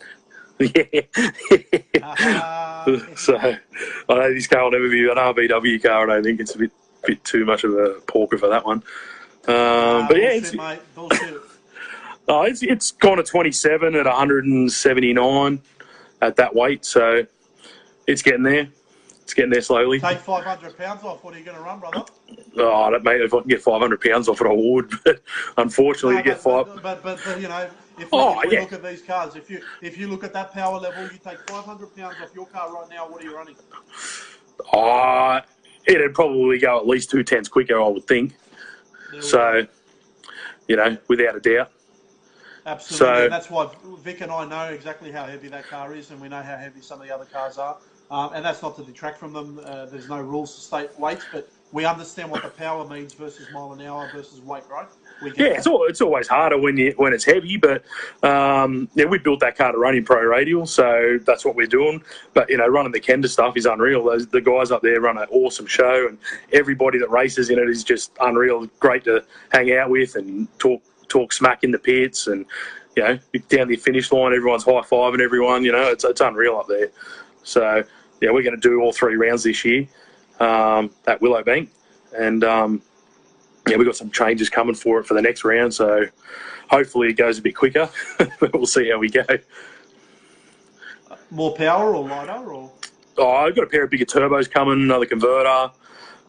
Speedy's got the Diffs center now, putting some taller gears in it because we was running out of revs. The big girl doesn't make much power over 8,200, and it was well above that. So he's changing the gears. Better be putting diff gears because they're telling me that they're cooking lamb or something. You love lamb, is that right? That's what they're telling me. Yeah. Speedy cooks a good lamb rib, that's for sure. It puts a good lamb rib on. Tell us, mate, the Commodore's running is it still running a Haltech Elite? Yeah, it's still got Elite 2500 on it. So it'll have that until they replace that with something new, you know. And your shop specialises in Haltech, obviously? Yeah, that's what we do for all the aftermarket stuff. We tune everything, but you know, we use Haltech as our main brand. We do everything. A lot of factory remapping mostly, and things like that. And the reason why I'm going there is because Nathan's car's still on a Haltech as well. Yeah, it's got the same setup in it. Like both the cars are basically identical in it. So we can swap bits from one car to another. The engines are a little bit different, but they're still essentially a big block. Anything electrical and fuel system and everything's all the same in both of them. Could I just bring your memory back? Probably about a month and a half ago, there was a dyno session you had that I'm sure all of Australia is aware about. Could you just run us through what actually happened there, and what did you think at that point of time, and what was running through your head? I mean, it happened so quickly there. What it was the breathers from the rocker cover come in through the firewall and then do a 90-degree turn and then go up the hoses over the roof into the boot. And where it does the 90-degree turn, it was a rubber hose joined into an aluminium elbow because it was a fairly tight bend, so it was done out of aluminium, and that hose popped off and it filled the cabin full of fumes, and it just went poof, up it went. So, but it looked worse in the video than what it was because it went up. It actually went up over the windscreen and over my head. So it wasn't too bad. And then there was all on fire under the dash, so my legs got a bit warm, and then I jumped out the door. I guess you're wearing helmets now when you're on the dyno. Yeah, I did. We had Jim's VL on there the other day. Yeah, I had my fire suit on and a helmet on, and just keep my wife happy mostly. Is that the old Houston VL? Yeah, we've got a few little issues with that thing at the moment. We're just trying to iron out, and then I'm pretty sure he's going to throw a set of radials on that towards the end of the year. So, better. Yeah, no, he's all right. He's pretty keen. He wants to go and do some laps. So, as soon as I get back in a couple of weeks, we'll get it back on the dyno. I had a crank trigger bracket. Was not there was an MSD bracket on it, and it would, as you do a power run, the bracket would move away from the trigger wheel, so it'd make it misfire up top. So he fixed all that, and just got to get back on the dyno and get it all sorted. So no problem. That's good, mate. Jim's a good guy, mate. Known him for a long time, and it's good to see him back out there. And obviously, he's in great hands with yourself now. So I'm sure he's going to be doing something. Yeah, he's got a soon, mate. It'll be good to see. Yeah, he's got a nice little setup in that car. It'll make enough. You know, all he wants to do is just. He says he wants to run like bottom sevens or something to start with, but everyone knows how that always ends up. It always ends up cash, man. That's all it is, bro. Yeah. Turn the boost up. Me, that's it, man. Nathan's car. Obviously, we're going to keep the nose down on the next episode, yeah. Yeah. No, we'll be back with that one up in the next Kenda. So it's it was all right at Sydney the other week. But we had an ejector fail there, so just getting that all fixed up. And then, it went 1-1-1 in the 60 at Sydney, so which is quicker than what it went in Queensland. So Craig Burns has worked his magic on that one again, and the front staying on the ground again. So it's all looking good so far. Sorry, man. We've just had someone say that. Some of the barrels are using Swiss wax on my hair. Look at it, immaculate. Look at that, mate. That's Aero, man. Fucking all these guys, man. What do they say? Sorry, I didn't. They're saying that Vic's using Swiss wax for his hair. Swiss wax. It's pretty shiny back there. Yeah. A bit of salt glow. So Dale, can you just tell some of the people watching, mate, how can they locate you? What are all the services that Castle Hill Exhaust and Performance Centre is offering, and what's the best way that they can contact you? And is there anyone that you'd like to thank, obviously, for the blue weapon that's out there? Yeah, so we got obviously companies that help us out a lot. You know, Haltech, Plasman, Turbo Smart, Speedy Diffs, mate. He's always changing diff gears for us and servicing the diff. Al's Race Guys does the gearbox for us. Craig Burns, SCF, he's settled suspension up and everything on it. And all the boys at the shop, it's a shop car. It's not my car, it's the shop's car. So, we're all working hard on it to keep the thing running. And, those boys, they put some big hours in on it, so it's, they definitely work hard. So, and it shows like we're always just chipping away. I never thought it'd go this quick on a radial, but Oh, mate, we'll go even quicker again. Congratulations. Just tell everyone what's the best ET to mile an hour that's gone. It's gone 427 at 179. So 179 at 3,300 pounds. Yep, Wow. at 3,300. So, and it's a conventional headed big block. There's no billet, anything. There's nothing. The only thing billet on is the inlet manifold. So it's not bad for an engine, just a normal conventional engine. So getting it done. No, you're getting it done, bro. Tell us operating hours at Castle Hill. When are you open, and how do people contact you if they want stuff done? Yeah, Facebook page is probably the easiest. Castle Hill Exhaust and Performance on there. Open 6 days a week. We do everything. Performance packages on late model cars. Custom fabrication and everything. So if you need something done, just give us a buzz and we can see if we can help you out. And full exhaust systems, doesn't matter whether it's a race car, but you can do full exhaust systems, your XR6s, your SSs, your Skylines, yep, all so that. You guys can... Yep, bolt on, custom made, stainless mild steel, TIG welded, MIG welded, whatever you're after, we can do it all. Fantastic. So, well, guys, if you can, please like and share Dale's page of Castle Hill. Is it Exhaust and Performance? Is that the name on Castle Facebook? Exhaust and Performance. Yep. Castle Hill Exhaust and Performance. Please like and share their page, guys, because Dale is a huge player in the racing scene. He's done a lot for the scene itself. Dale, we love your Commodore, man.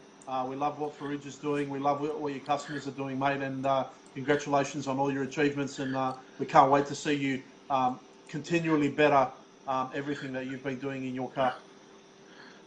No, thanks, these boys. And as Frank and Sam have said, without our customers, we wouldn't be doing any of this. So thanks to all our customers that stand by us and all our supporters and everyone that puts in, comes and says hi at the track. It means a lot. No, and your customers, I'm sure, appreciate that, and they're very loyal to you as well. So Dale, we thank you for your time. Sorry for keeping you, mate. We're running a little bit. No, you're all right.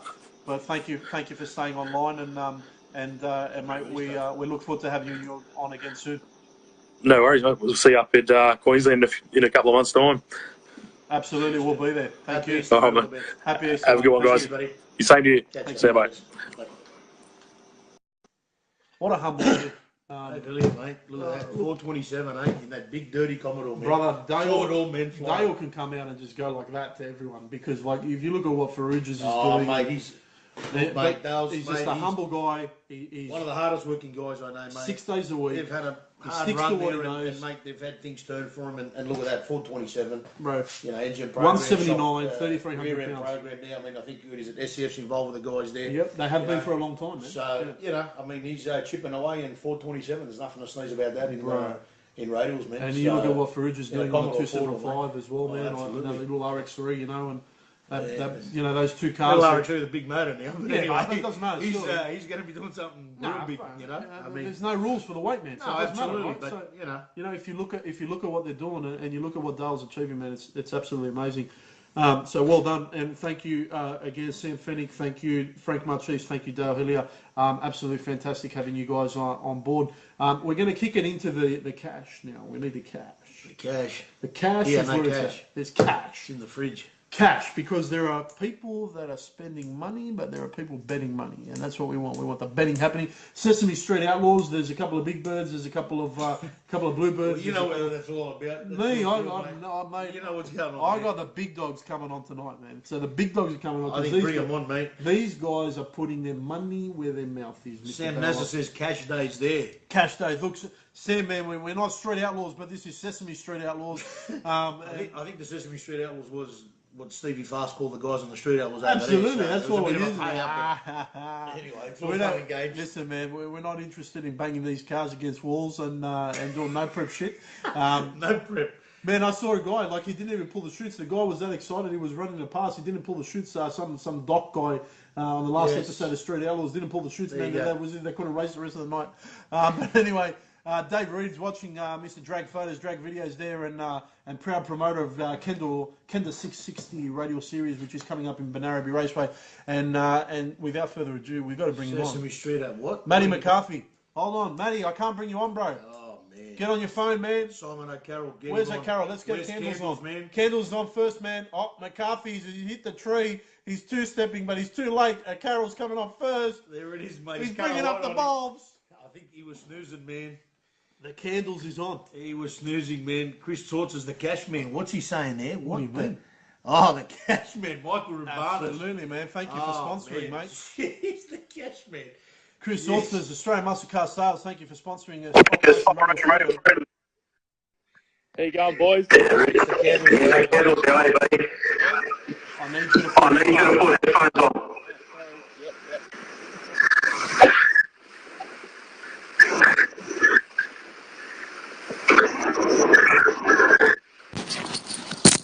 Nearly going to sleep in the chair. You there? You're on? Sorry, We're good. I've been up since 4 o'clock this morning. I'm almost going to sleep. Me too, bro. I've had like an hour and a half sleep. I know what you're doing, but Mr. Candles, brother. How you going? Mate, it's getting a little bit serious. So Simon O'Carroll swimming pools there, with the notorious Tirana and the Bluebird, Big Bird Bluebird. I don't know what's going on. I've renamed you Snake and Mongoose. Yep. I don't know if there's a little bit of feel ups, but I hear there's $2,000 on the line. Is that the case, or what's the story? Where are we at here? What's really going on? No, not really. I think what happened was I put $500 up for Matty off the trailer, and he got a bit upset because I think he needs a couple of test runs up at Banaraby because last time we went up there he couldn't even qualify. He couldn't even make it with the big dogs, as he calls them. And here we go. He got a bit upset, so he needed a couple of test hits, and then I mean he's a good racer.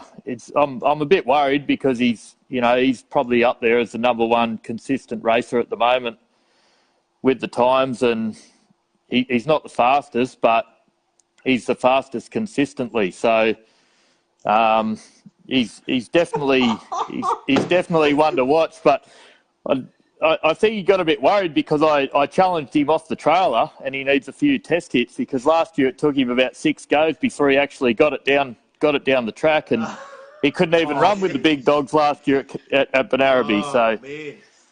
So but is it I like Matty. Look, it's not. it's off the trailer. It was off. I just put it up $500 off the trailer because Benarabi's a different track, and it's not like Willowbank where we can go out there and just put a tune-up in and run the car. It's going to be totally different at Benarabi. When we go to Benarabi, it's going to be, who puts the tune-up in and gets down the track, and, whether we put a big tune-up in, a little tune-up in to get down and don't spin the tyres. Last year on the Friday night down there, nobody got down. So right. It's a whole different ball game up there. It's a challenging track. So it's $500 at Benarabi. Is there another race for the Gap or something in Willowbank? Look, I don't know. We'll see what happens in June, but we'll see what happens after Benarabi. See, he's there. There he is. There, I took you 500 off the trailer. You do 2,000 Q2. Yeah, you know what? He's $1,500 up, so he's got money to spend. That's what it is. Look, I like Matty. I've always been a fan of Matty over the years, and he's always been one to watch, and I've always wanted to run with the big dogs, as he calls them. So it's Simon, good you are one of the big dogs, man. Like, those candles are worldwide, brother. Like, honestly, I don't know. Other than you joining the team at NASA, there's not really else. What? I've only just got the car fixed. Now I've got to fix my truck because I got issues with the truck as well. And he wants to take $2,000 off me. I mean, if it was a 5-second car, I'd have no worries at all. But, he's up there. He's put the challenge out, and I'm a bit worried. He might have us. I'll end up sponsoring him for the year. I might as well put a sticker on his car if he beats me this time. It'd be a better option, wouldn't it, really? Ladies and gentlemen, if he takes the money, he's got to put a sticker on, but that's part of the deal. This is what you need. You need people like Simon O'Carroll and Matt McCarthy. This is what is going to bring people to the stands. 100%. Absolutely. So just checking. We're 500 off the trailer at Benarabi. No $2,000. No $2,000. Yeah, no. It's 500 on the Friday night. The deal was I put it up there because I thought it'd make it interesting. We go up there, 500 off the trailer. Nobody knows what the track's going to do. We don't get a test hit first, awesome. and we see who puts the best tune up in and gets down the track. And it's not about the money; it's a bit of fun, and it makes it a little bit interesting, Like everyone thinks that me and Matty's got this. Yeah, go on. He just said, mate. Sorry. He said you're all happy to take a bet when I was a busted ass, but now the car got your tongue. Go with the Hail Mary off the trailer. Oh man. Yep, I'm up for the Hail Mary. Hey, you know what? I've always been a big fan of Matty's. About just over 12 months ago, I went up to Matty's pits before I started running with the big dogs, as he calls it, the big dogs, And I went and seen Matty in the pits, and I said, I've always been a big fan of yours. And Matty did this. He did this for me. He gave me a set of his old wheelie bars that he used when he first started radial racing, and he signed them for me. I don't know if you can see those, but it says there. Yeah, we can see it. There you go. One day you'll run with the big dogs. Sign Matt McCarthy, your hero. Heck yeah! Oh, there it is. There it is. Oh, So, you've heard of Operation. I'm telling you, I'm not shitty at Matt. He's a good guy. He's a good racer. He's the number one guy to beat at the moment, I reckon, because he's not the fastest, but he's probably the one that's up there that's the most consistent. So it's a good bit of fun with him anyway. The reason why we love you both is because not only are you investing in your cars, mate, but you're investing in trying to grow the cash in the sport. Makes it fun. It's making it interesting for the spectators. We had nearly 300 people on this episode this evening, mate, that are obviously the radial scene is growing left, right and centre, and with a little bit of these grudge races in between, Simon, it needs people to put their hand in their pocket. You two are definitely putting your hand in your pocket, mate, and that's why we love having you guys on, because you're investing in the sport, not only in the car, but also, trying to raise a bit of cash to keep going faster. Yeah. It's good. I love the radial racing. You see, I got the old school shirt on tonight. I think last time I had the different shirt on, but got this shirt on tonight. That's What does it say? Radial tyre parking only, slick tyres. What? Proceed to the weeds. That's an old duck shirt, that one. That's an old one from back in the day. You boys would know about that one. That's an old one, isn't it? Absolutely, man. Absolutely. So it's 500 off the trail. Now, what's he talking about? Q2? Is that all bullshit? Or what? He wants to take $2,000 off me and $1,000 for the gap. Honestly, boys, after breaking the car twice at 2 meetings. I mean, that's what I said. If it was a 5.0 car, I'd give him a go. But I'm not real sure about risking it. It's it's a bit risky. $3,000. I broke the car twice in 2 meetings. You don't know what that's cost me. Yeah. And now my truck's broken down as well. I'll be lucky to get to Benarabi at this rate. But we'll get there anyway, and we'll have a bit of fun. But we'll see how he goes off. We'll see how he goes off the trailer anyway. So 500 off the trailer, Friday night, Benarabi. That's it. Yeah. Just line up. Yeah. Send it. Whoever's got the best setup, 500. Yeah. We'll have a look at the track, see who's going down, and then it just makes it interesting. Put a tune up in the car. It's going to be like flipping a coin on the Friday night, I think. Awesome. Oh man, I don't know. Honestly, I've got to say that you started no prep. I've got Simon Krieger on my side, and I reckon he's got his number. He's got Matty's number. I reckon we'll be right.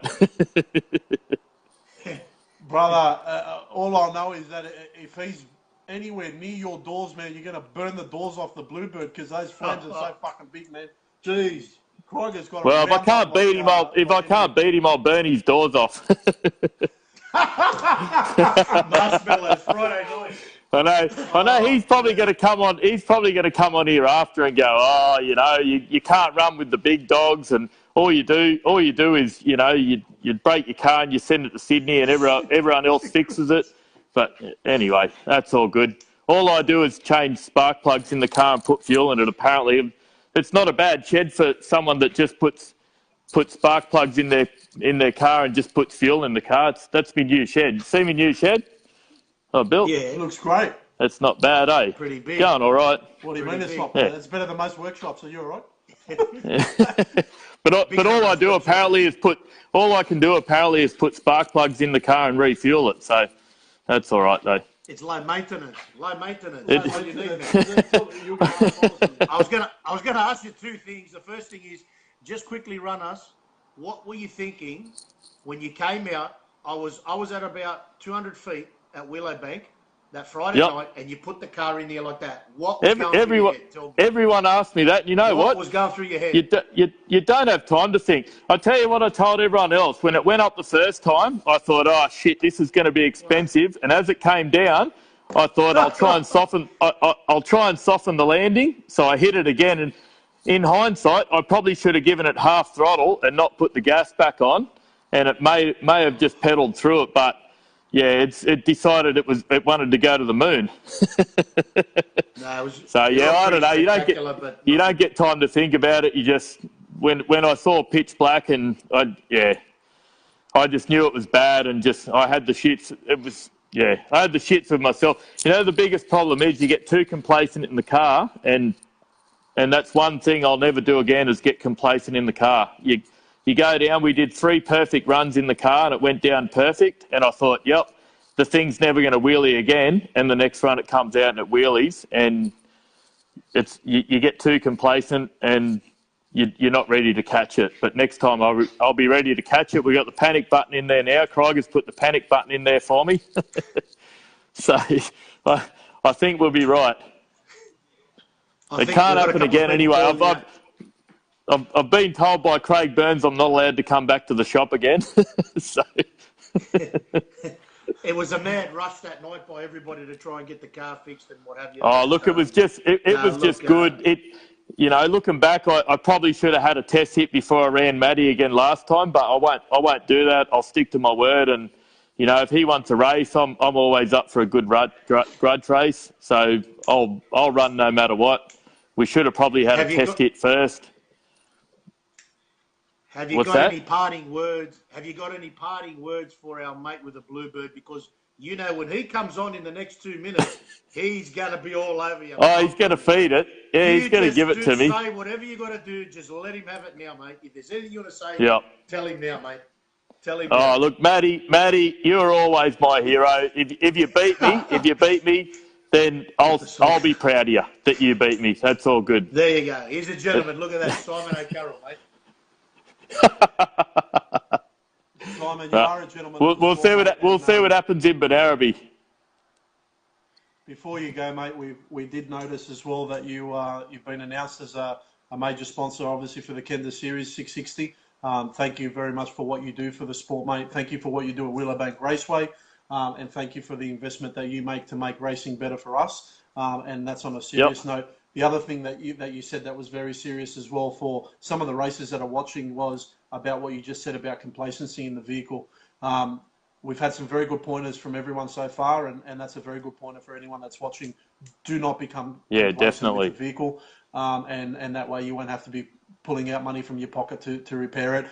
Simon, we want to thank you so much, mate. We're looking forward to Benarabi.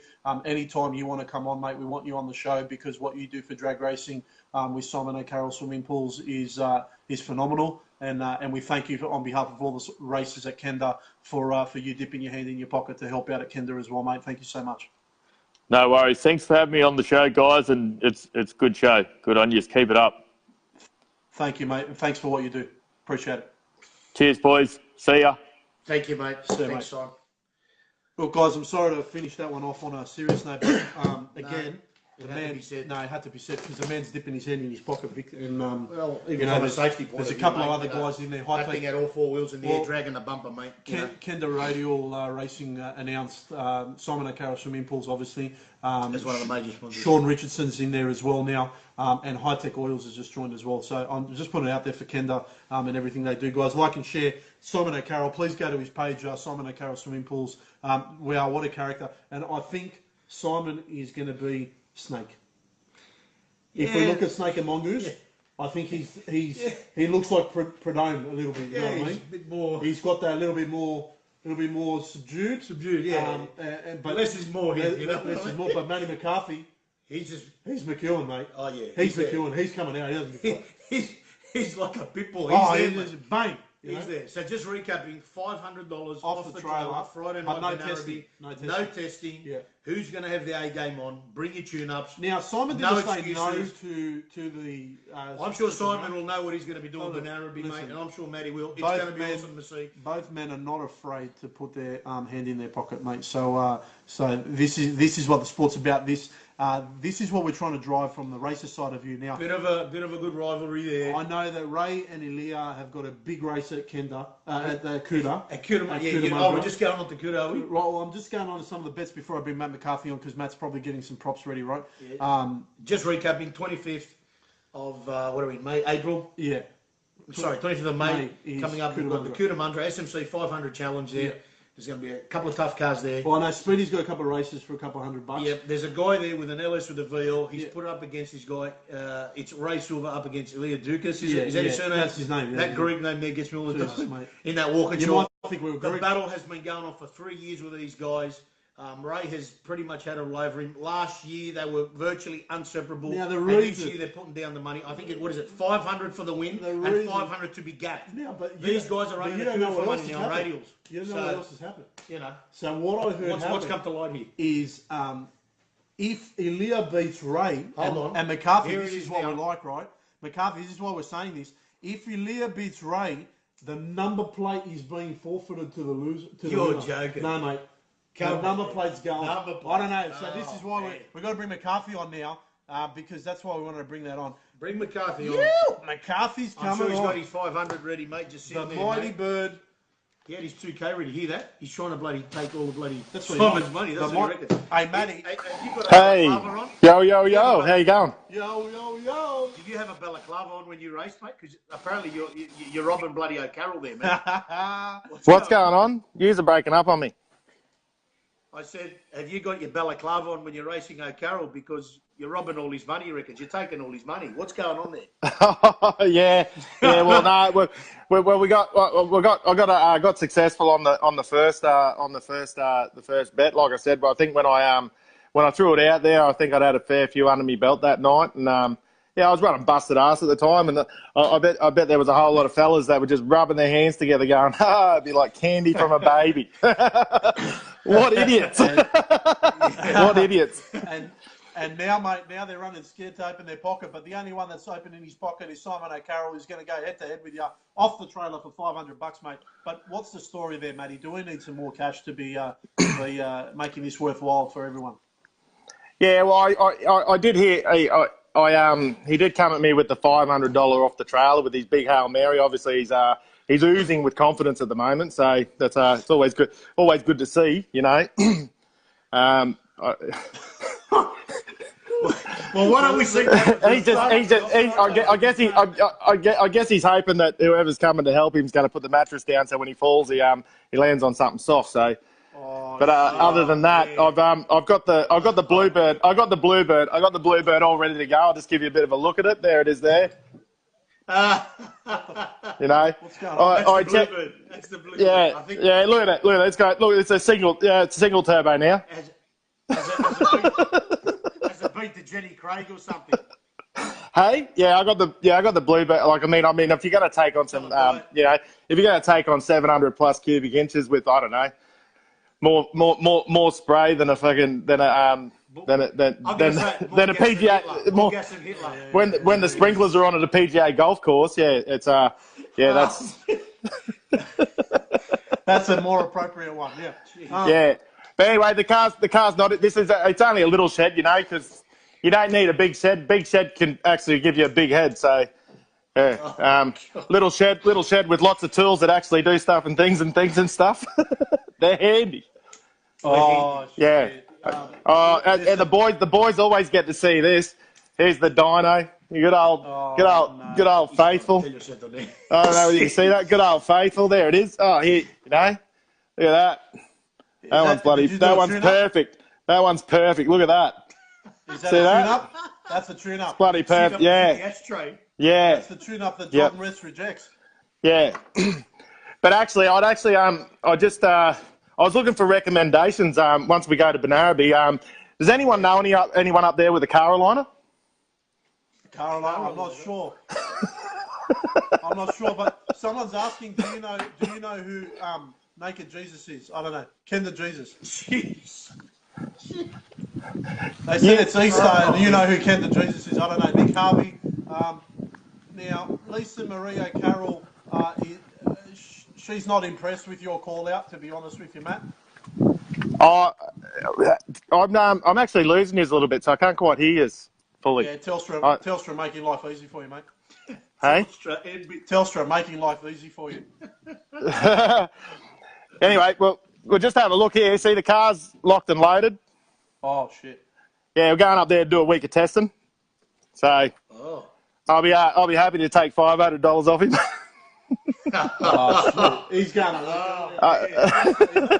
He's getting away early, Oh, that's not fair. Hey? Oh, man. That's not fair. Jeez. Yeah. You got to get up early. You got to get up early if you got a VV. You got to get up early and chase the morning bird. Yeah. He's doing it. McCarthy. Hang on. And you have a look at that. There's no shoots on there at the moment. I don't know whether you can see that. They're off at the. They're off getting embroidered. I thought I'd put my bank account details on it. Oh man, Matty on fire.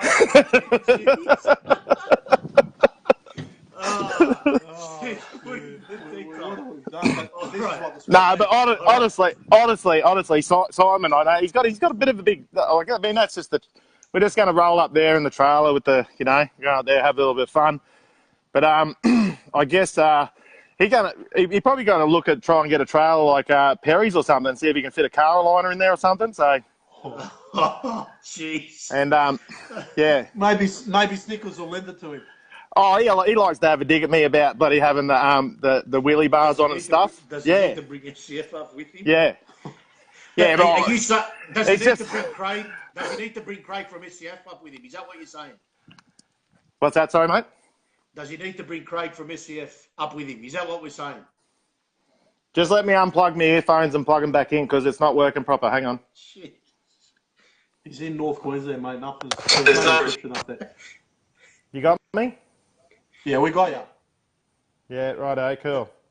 Does he need to bring anyone or Craig from SCF up with him? Is that what we're saying? Isn't I'm he going to get it down? Can you hear me all right? Because I can't hear you real well at all. We can hear. You can hear me all right? Can you Righto, hear well, us? I'll just keep talking. I don't know what you're saying, but anyway, I'll just keep talking. I'll just keep talking.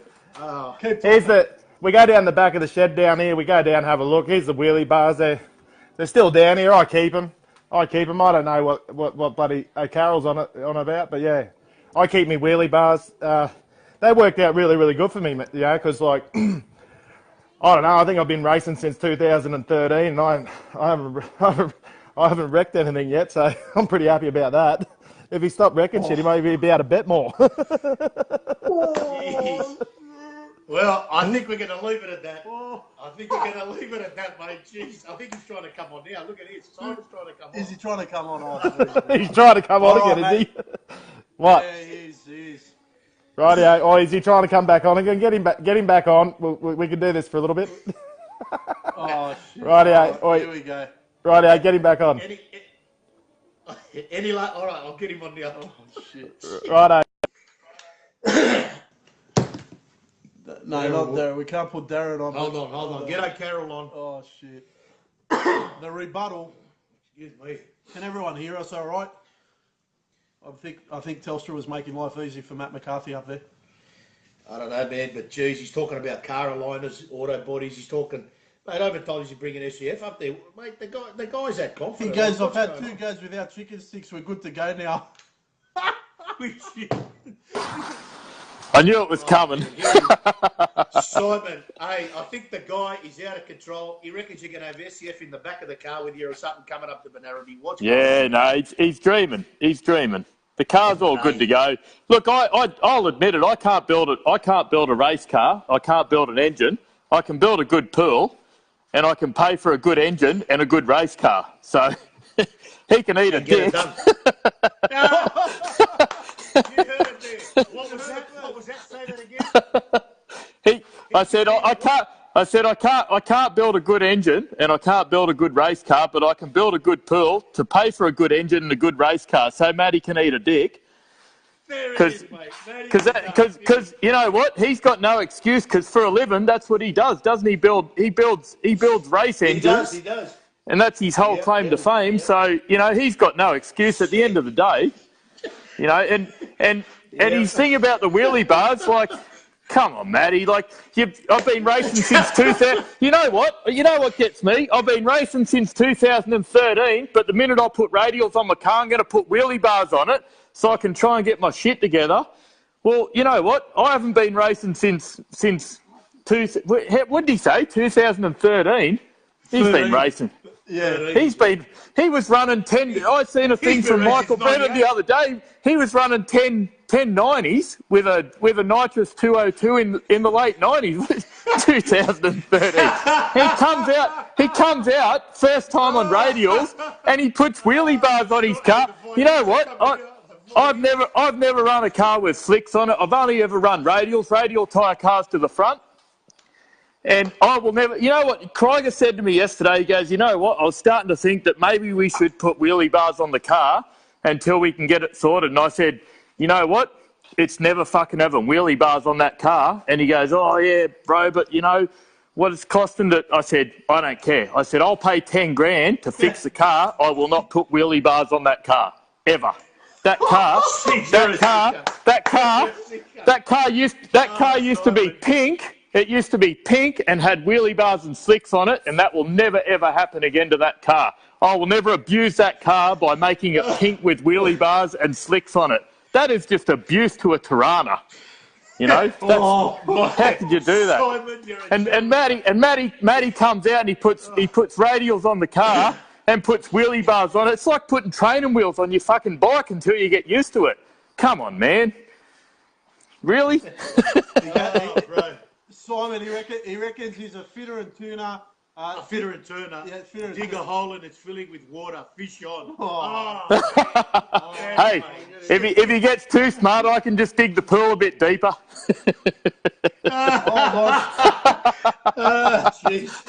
He goes, we'll pay 10K to fix it, but won't take a solid bet. That's the way, bloke. That's the way, Matty. Look, it's Hey, 500 off the Matty, when you start putting money into the radial scene, then come on. All's fair in love and war, mate. Absolutely. Look, it would be remiss of us not to have Matt McCarthy on, but let me tell you. We just have another look. Hang on.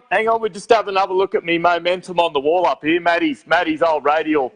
His old. There they are. There's 1090s with there's he signed it. Can you see where he signed it? Yeah, we can see that. Yep, absolutely. There it is. Yep, that's where he signed it. He was a hero of mine. I've always liked Matty. I've always watched him back in the old APSA days. He was a good racer. Absolutely. He did good. We've seen all the awards that he won. No, I think that was in like APSA days. That's like fucking 1813, wasn't it? It was a long time ago. This is the... Jeez, man, the dark ages. We got it. These guys here, I'm telling you, this is making... How cool is this? This is it. You guys are going to have to come on once a month, mate, because this is amazing. I don't know, Simon, if you can read the comments, but people are saying this is the best show ever. Fucking gold, classic. Matt needs to come back on. Yes, it would be remiss if we didn't bring Matt back on. But your parting shot, I think your wife came on too. She was laughing at a few of the comments as well, mate. So all in good She's fun, just upset because she doesn't get the new. Shot? She's just upset because she doesn't get the new kitchen. No more wheel stands. She says no more wheel stands. The kitchen got chipped. I tell you what, my wife is the most understanding wife. You know what? When I bought this car and I said I might have to sell my old Premier up here. Have a look at my old Premier. I've had it for about, I don't know. Can you see it up there on the hoist? That's the car I've had the longest. It's terrible. It's a HK Premier original 307. I've had it for about 20 years, and I said I might have to sell the HK because I might have bought another car. And she said, "What car?" And I bought my brother's car, the Tirana, and she says, "You're not selling the HK. We'll build a bigger shed." And I just went, "That's wife of the year, eh?" She wins it every year, though. Did you say wife of the year? No, I said wife of the year. What a woman. Yep, she is. She's win wife of the year. Yep, you couldn't. I couldn't do this without the support of my family, my wife and my kids, and not so much my kids. They're bloody hopeless, but my wife lets me do what I do. So it's pretty good. We're the same, and hats off to all the wives, mate, but especially to Lisa Marie this evening for helping fund the shed and helping fund the addiction of Simon O'Carroll. She does. And She's great. $500 towards the kitchen. Yeah. $500. Maddie's going to donate it. Heck yeah. All right. Heck yeah. All right. Cheers, boys. It would be remiss of us. All right, have a good evening. Thanks, have a good man. night. There we go, Simon O'Carroll. As the famous Joe Prostock Joe would say, it would be remiss of us, Vic. It would be remiss if we did not get the other opinion to the last word. Is going to go to Mr. Matt McCarthy. Here we go. Hopefully Telstra can enable him to... Matty McCarthy, you got 60 seconds to wrap it up. 60 seconds, bro, because my daughter's not well and I've got to get home. You got me back again. 60 seconds, wrap it up. What's going to happen? Yeah. What's going to happen? I'm going to just rip his doors off. Well, there you have it. I gotta rip his doors off and send him home with a whole lot of fucking empty bottles and an empty wallet. Oh, brother. Dude. Looks like the kitchen might be taking a bit longer. We'll see what happens. Now, look, man, I don't want you causing any problems with marriages, Matty, because honestly, you've stopped the kitchen from being built, brother. There's big dramas. 100%. I still can't hear you guys. I don't know what's going on. I got my earplugs in and everything, but yeah, I'm not 100% sure why we keep dropping out. I think the birds, the Russians, someone's getting involved here. But Matty, thanks, mate. That's the final word. Is you're going to blow his doors off, yeah? Yeah, no, that's right. I'll pack my wheelie bars. I'll pack my wheelie bars for him. I think there was a mention about training wheels. Hell, he needs them. I ain't seeing anyone wreck 2 cars 2 meets in a row. He reckons. Hey, there's one thing. There's one thing. Dick man. That's it. I don't know. That's what he said. We'll see what happens, Banana. That's it. It's all going to be laid out. He's pretty switched on. He's got it all worked out. You know, like I don't know. I'll just probably go up there and sit back and see how he pulls it all off. I think that he even mentioned on one of the comments that it's a quarter mile testing. Obviously, Banaraby is a quarter mile track generally. He wants to run a quarter mile. I think that's what he was getting at in one of his comments on the Facebook rants last weekend. But yeah, if he wants to 8th quarter, we're going to race. If he wants to, I'm quite happy to just go and I'll go and if I see a 6-second pass at over 200 mile an hour with candles lit all the way to the other end, he can get a test pass. I'll actually get that $500 and go and put it down in the trees where there's no safety net. There's no safety net. There's no nothing up at Banaraby. So I'll quite happily pin that $500 to the trees. Jeez. And yeah, he can put that towards his next car. I'm pretty sure it was over the 8th. Yeah, it's we're just clarifying. He knows. We're not going into trees. We're not going into bushes. We're just going to have a nice race. Someone's going to pay 500, and that's it. Done. You can call me Billy, but don't call me silly. You know, if he wants to get up there and show me how fast he can go over the quarter mile, I'll quite happily I'll stand at the finish line and watch when the candles come lit through there, and then I'll put the money up on the trees, and he can pluck the $500 out when he gets out of the car. Oh shit. Matty, have a good night, man. Matty, I'm just finishing. Rightio, take it easy, lads. Thanks for having us. Bye. Cheers, see ya. Thanks, bye. Bye. Bring your game. There you have it, mate. Bring your game, boys. Jeez, Matty there just always taking it to the next level. His next level. Oh, man. Simon O'Carroll coming on there. Listen. Hey, jeez. Isn't Barry going to be awesome? It'd be nice if we can get up there. I'm going to try. I mean, we do have a couple of commitments, but we are going to try and make it. Let's say it would be awesome just to get up there. I've never been in that track either, but let's hope we can get there. It should be good. Couple of things. Firstly, guys, this is exactly what the sport needs. I'm putting it out there, like and share, because this is by far the best episode we've ever had. And I think if you look at drag racing and see if there's any live shows out there, if you can find a live show that was better than this one, mate, hats off to you, because I think the people we've had on, the calibre, the way that we've just had the biggest laugh for the last hour. Thank you to Simon O'Carroll and Simon O'Carroll Swimming Pools and Lisa Marie for everything they do for the sport and being good sports, obviously, going head-to-head with Matty McCarthy and his next level Bluebird and everything that Matty does. He actually works with the Tremaine boys and everything that they're doing for the sport as well. So well done to all involved. And I better give a shout-out to Six Boost. I'm representing this evening. I don't know if he's on there, but anyway. Yeah, he's called that, mate. I heard he's very, very busy. That was a free plug. Six Boost. But guys, what an episode. We've had 292 people join us, and it has not dipped below 100. Now that we've got everyone, and Lisa Marie, thank you for everything. Dale Hillier, thank you for everything. Frank Marchese, thank you for everything. Sam Fennick was our special guest. Vic, thank you for organising that. No, not a problem, mate. Thank you for Sam, and thank you for everybody for coming on. Oh, what a show. Just getting involved and having a Now, I just want to cover off a few things. Just want to cover off, ladies and gentlemen. I just want to make. Oh, you go first, yeah. There's a car in our stable, Vic, that I've just got a couple of photos to show the. Somebody emailed you this week. No. So there's a guy that's been part of our crew for a while, and if I'm revealing the car today, that is NATO Grey. Is that what they call it? NATO Grey. NATO It's an Grey. Audi colour, 2018. That's an original two-door. Is it LJ Tirana? There of Yusuf from Argyle Automotive has just put it back in. Victor is doing the tune-up and the rear-end suspension mods on that vehicle together with Yusuf's fabricator Stasi. and you can see that Tirana's coming out now. Vic, what are you putting on that? Is that 255? Yeah, 255 radial. 255 the radial. car ran about 2011, I think, maybe. What's that? 8 years ago. It's a legitimate 308. Just a solid cam. Now, Vic, Twin 35. I've got an announcement for you. Pump gas still. Back then he ran 990s, 138, you know. I've got an announcement for you, Vic, because this is Yusuf's new number plate.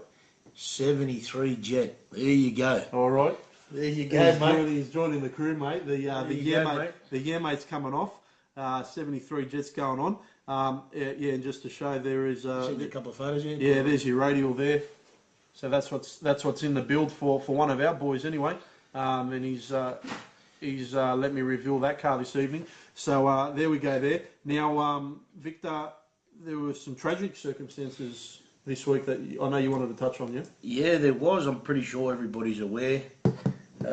Just bear with me here. Where is it? Look, I don't have it on me at handy, but the gentleman, Charles Williamson from Billet Boss, everyone would have seen the footage by now. Had a bit of a bad run down the road. He's obviously come to a bit of an accident. I believe his son was in front following him. He's been tragically burned pretty heavily. There were some silly reports going around that the guy, from what people have been sending in, he's in an induced coma there. So our thoughts and prayers go out to him, and God willing, he can beat that. You know, I heard not too long ago he just beat another serious sort of illness, but I won't go into that. So it's just one of those things. Races and things like that happening. Ladies and gentlemen, I hope this show we're learning things, but let's all learn together. We've all done stupid shit on the street, yeah. But the cars and the levels that they're getting to at the moment, I think we all just need to be aware. Charles is probably I would say one of the most respected people in the game. Yes. And hats off to Gina Bullions, and Bill Naban actually spoke very well on Channel 7 Newsvic when they put him on the spot and interviewed him. And I want to say congratulations to Bill Naban on handling that situation very, very well, especially when it was so close to your heart, mate. But again, as Vic said, our thoughts and prayers go out to the Billet Boss family. Vic, I heard that his son ended up coming to the scene, and they looked after his son as well when that look, that can't be easy, man. I mean, to see your dad like whatever's happened, I don't know the full details, but the main concern is that the guy's in a coma, and God willing, he will beat it and pull through as well. So the only thing I ask, ladies and gentlemen, please, if you can, I know everyone saw the WhatsApp videos. If we can please remove them from the internet. It's hard for these people's family to see these things. From what I understand, he's fighting very hard. He's in a stable condition now, but still in an induced coma, but breathing on his own. And they were very worried about the effect to his lungs from obviously the race fuel and all the burning fumes.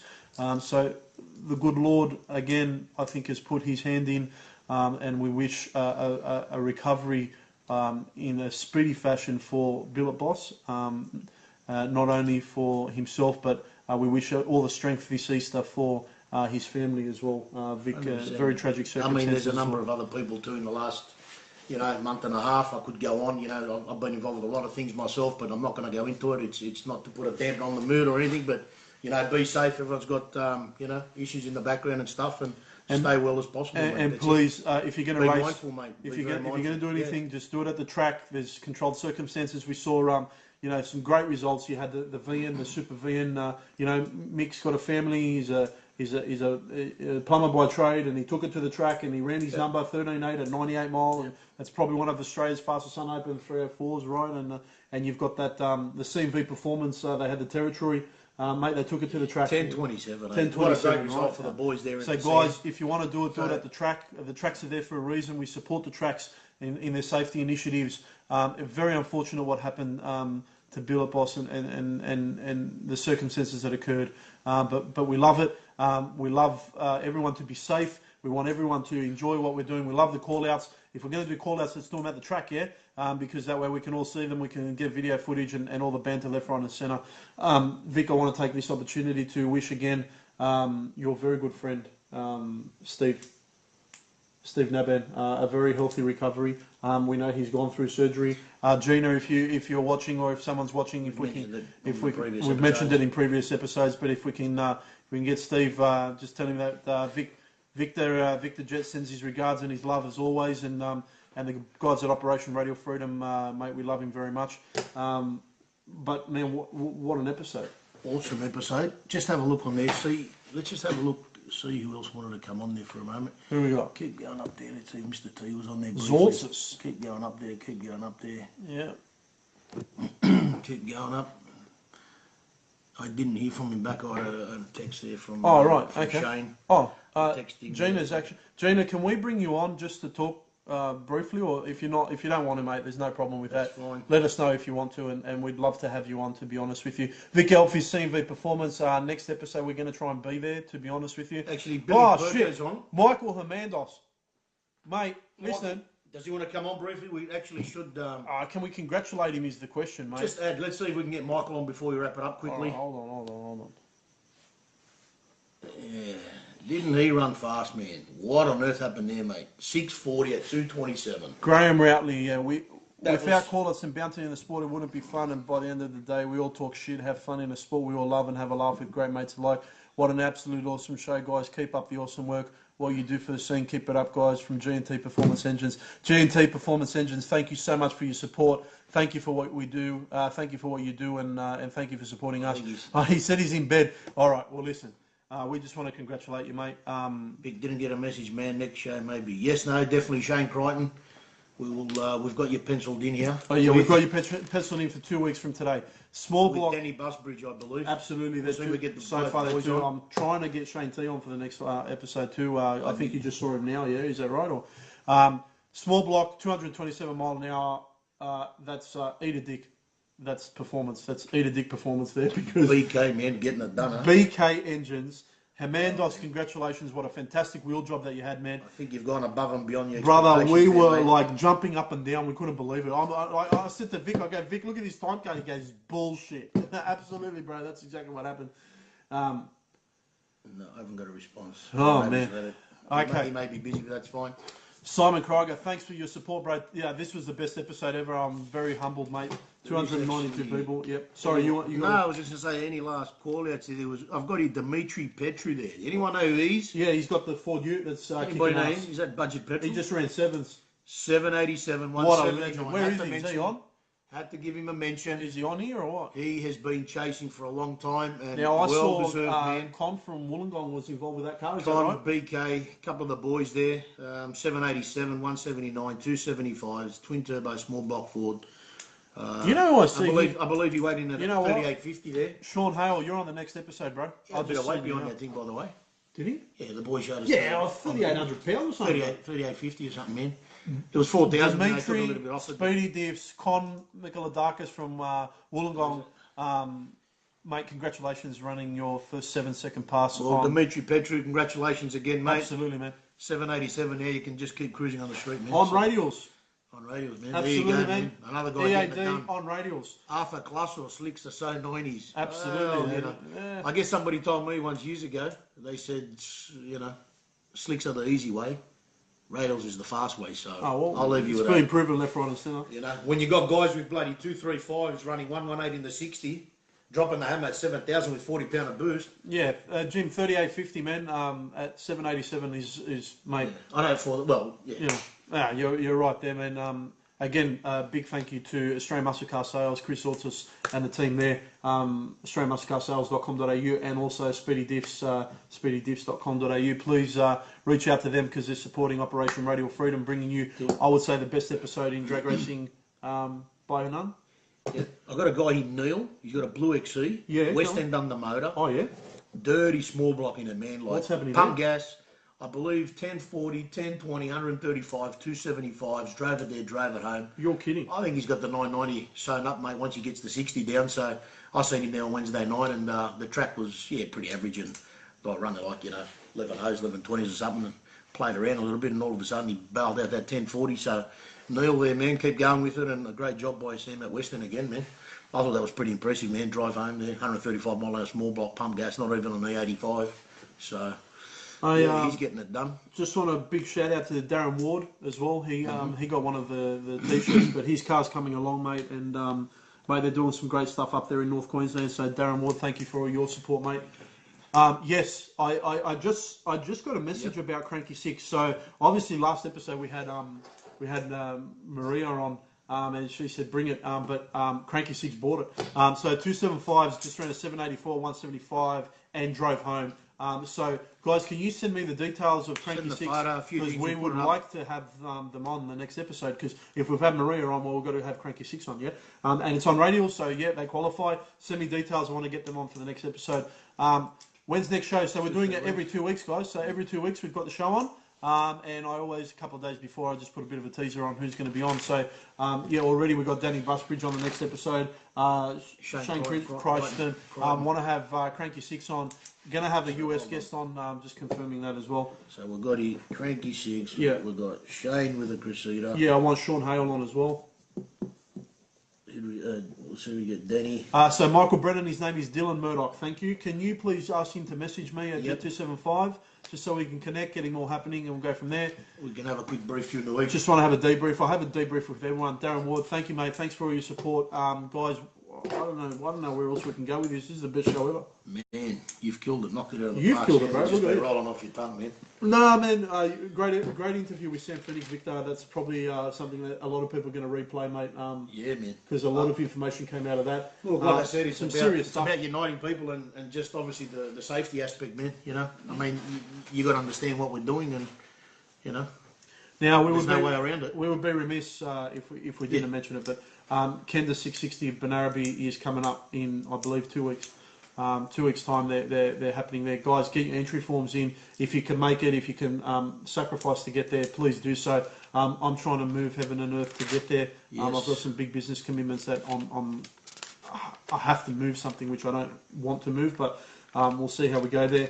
And guys, please, again, start getting ready for Kenda in June.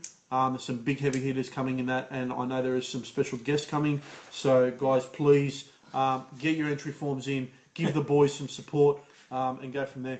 Shane Crichton, that sharp head there, thanks, man. It's the big... It helped elevate the show. You reckon that's why 300 people joined in tonight? I don't know, man. 300 Spartans nearly joined in tonight. It was 292, man. 293. Hey, mate, Zorts has dropped you under the bus. I'll just put it Zorts, where is Chris Zorts is on from Muscle Cars? Let's see if we get him on quickly. Actually, I want to talk to him about the... he's dropped us like a bad habit. He's dropped it, man. The guy's doing his nunny bedtime. He's You know what? bed Is Billy Perko still on? Hold on. Billy Perko's on. Let's see if we can get Billy Perko on quickly. Let's get Billy Perko on quickly. Does everybody remember Billy Perko? How can you He's forget the spanner man on that Moit's dirty thing, man. Single turbo Tirana, and he's got that Tirana, and he's coming back out very soon. He's coming. Let's see if we can come on quickly, have a quick chat to him. Just 5 minutes. We'll wrap it up with Billy Perko. Yeah, man. Handsome men.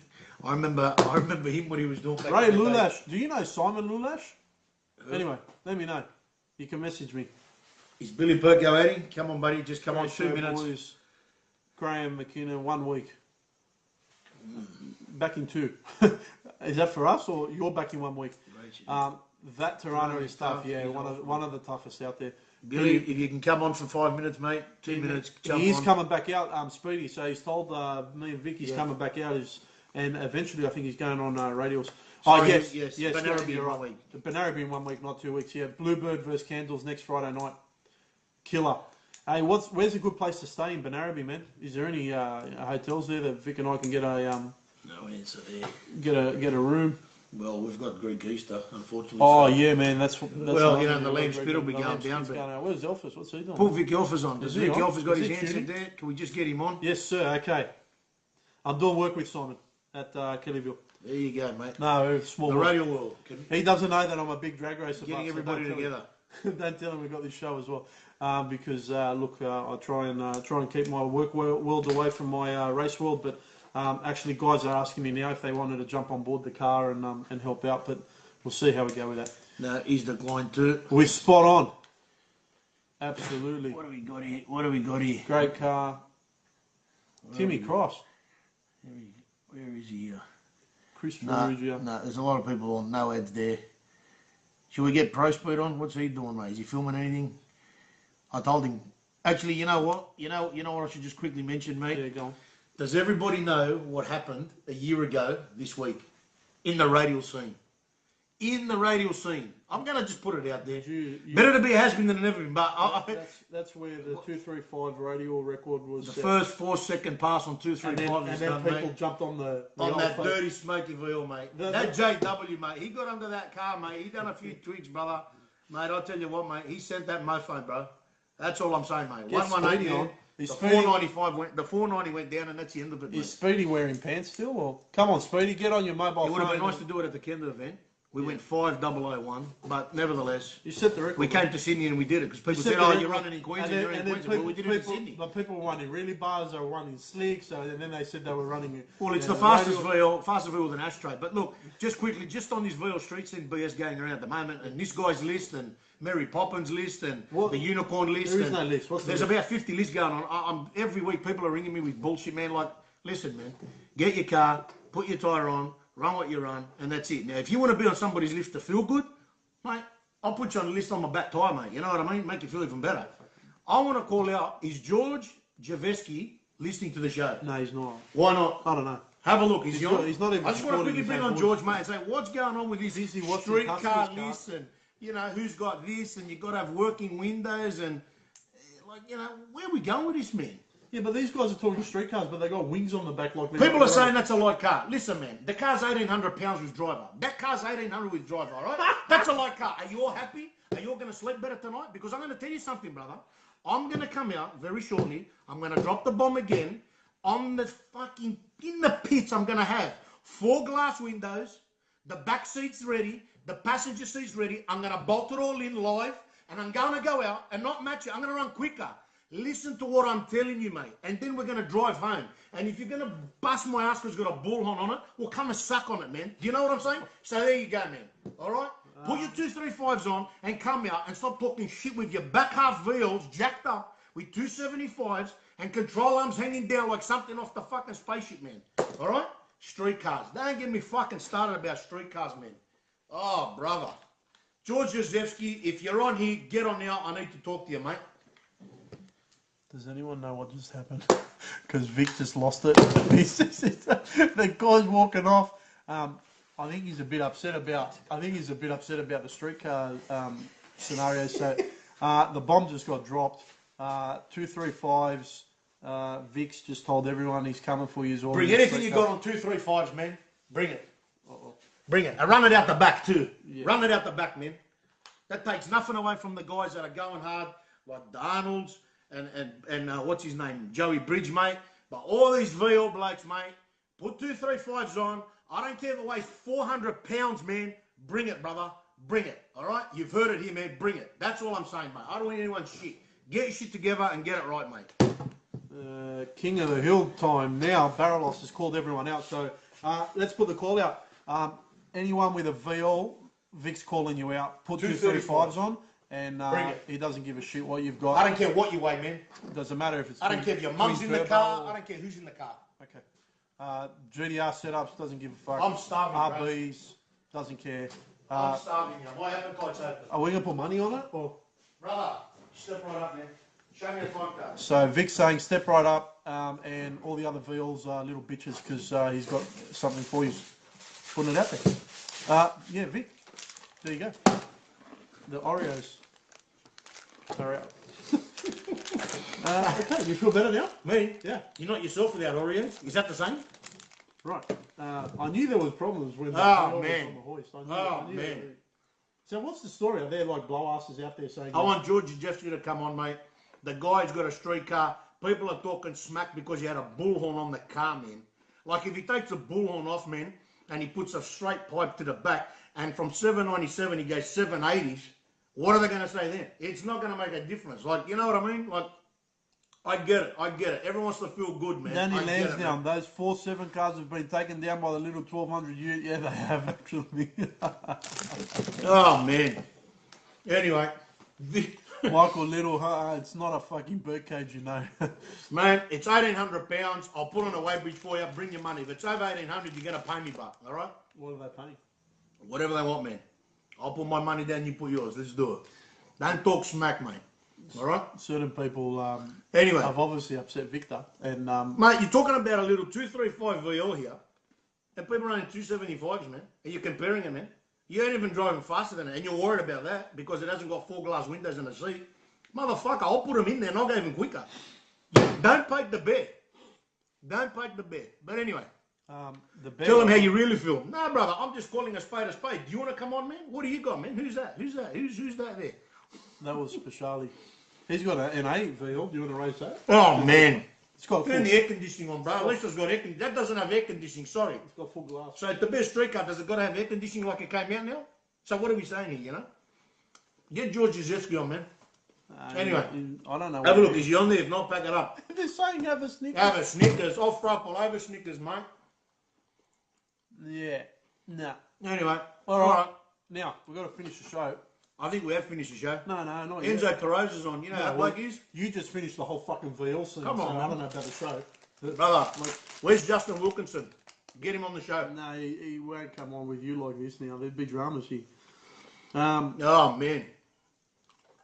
Where's Jen? I need food. Oh, you know what? This is going out to the other VLs that are going to try and take you on. Listen, man. Cut your bullshit. Get to the track. Have a go. But don't talk smack shit, man. You know what I mean? Well, people get a little bit cheeky. Everybody's happy, mate. You know? Everyone's going to Heathcote in the I'm right the line, fastest isn't wheel with the wiper blades. I'm the fastest wheel with an ashtray. Yeah, man, you're the fastest wheel with your mum in the car. I don't know. he? Yeah. This is for those other VLs. Anyway, all right. Thanks for listening, guys. Thanks Now, for putting up in the rant. Just before we go, so everyone knows what happened with Tyler Crosno in his race, and You put that, young man. he's been drummed. That's for the other VLs. Put that there. Yeah. Hey, I've Is that done a big something, track? bro. Is that a big track? Go, put that. Hold on. Before we finish on the song, right? If you go to Heathcote in the right lane and you've got a 9-second car and it shows that you've run 180 mile, walk away. If you believe that ran 180 mile, walk away, sell the car, Don't get me started with the tracks, bro. burn the car.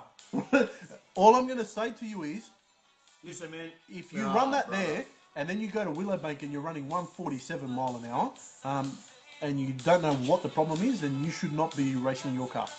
Putting it out there. Here you go. Listen, man. Left lanes, right lanes. Bring your shit. You know what you ran. That's it, man. Let's make racing great again, guys. Get out there, swing for the hills, man, and that's it. Nothing with a bit of banter, but, you know, like I said, don't pack the bear, mate. I'll leave you with that. With your mum in the car. Did you say that? I don't know, mate. What I Did you said, say the mate. I just said what I had to, fucking mate. That's it, brother. What do you want, man? I call a spade, man. I'm not perfect. The left like all lane these wasn't other much mates, different, you mad cunt. Huh? He goes, the left lane wasn't much different. mate. Wasn't much different. If you survive the right lane, you're doing well. How much bragging to me He running, goes, mate? left lane went 200. 234, bro. What are you talking about? The time cat said 234. 234. Yeah, don't about the data logger. Fucking these unicorn motherfucking tracks, bro. 204, Danny. Oh, man. Bro, you could go 300 at that place. I don't give a shit, man. Oh, It means man, look at nothing. that. Bondi Beach is flatter than Heathcote. Oh, man, look at this. Look, man, the guys have really stepped their game up there, Russell. They're doing shit. But I said it to old buddies of mine. You could go 220 miles in an RB, bro. It means shit to me, mate. Go to Calder, go to Swan Hill, bring it to Sydney, go to Willowbank, go to Perth. Let's do something, mate. Don't give me this BS, man. Yeah. And where does this all stem from? We just saw what happened on the weekend with poor Tyler Crosno. Everyone's saying Jamie Hancock, he ran 359, 198 mile an hour. They're the fastest, first, nitrous car to run the 350s.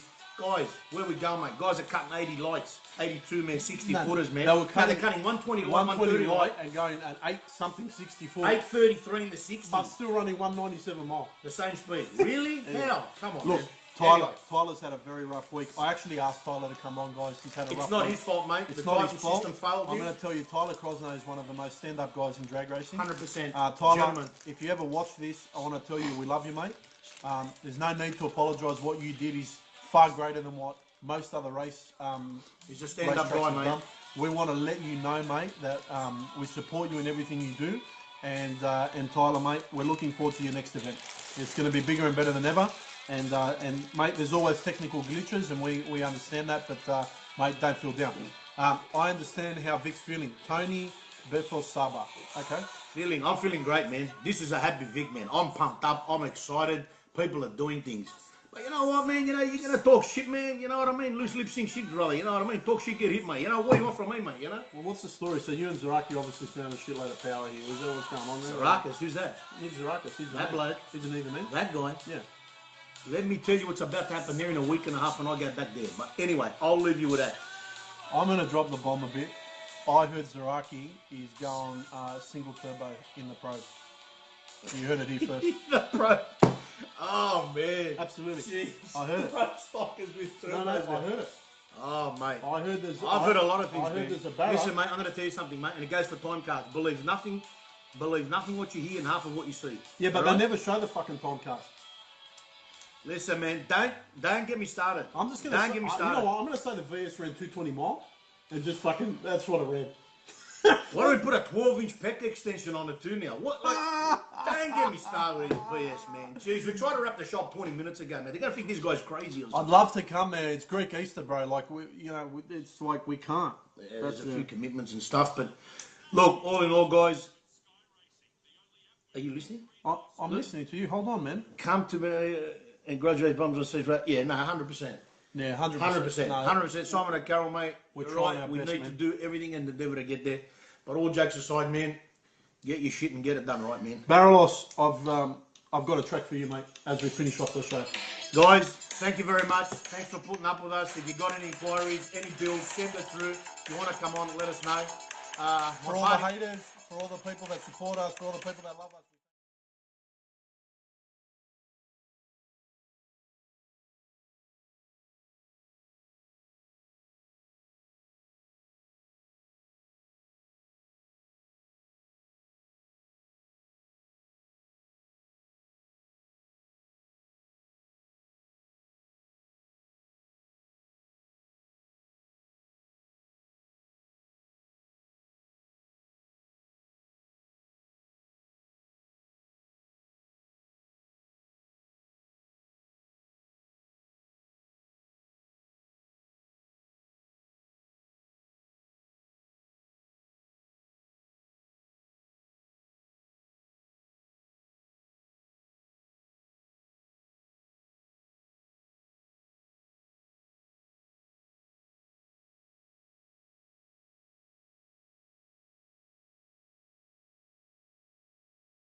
Don't pistons, mate. Fucking The guy's throwing pistons.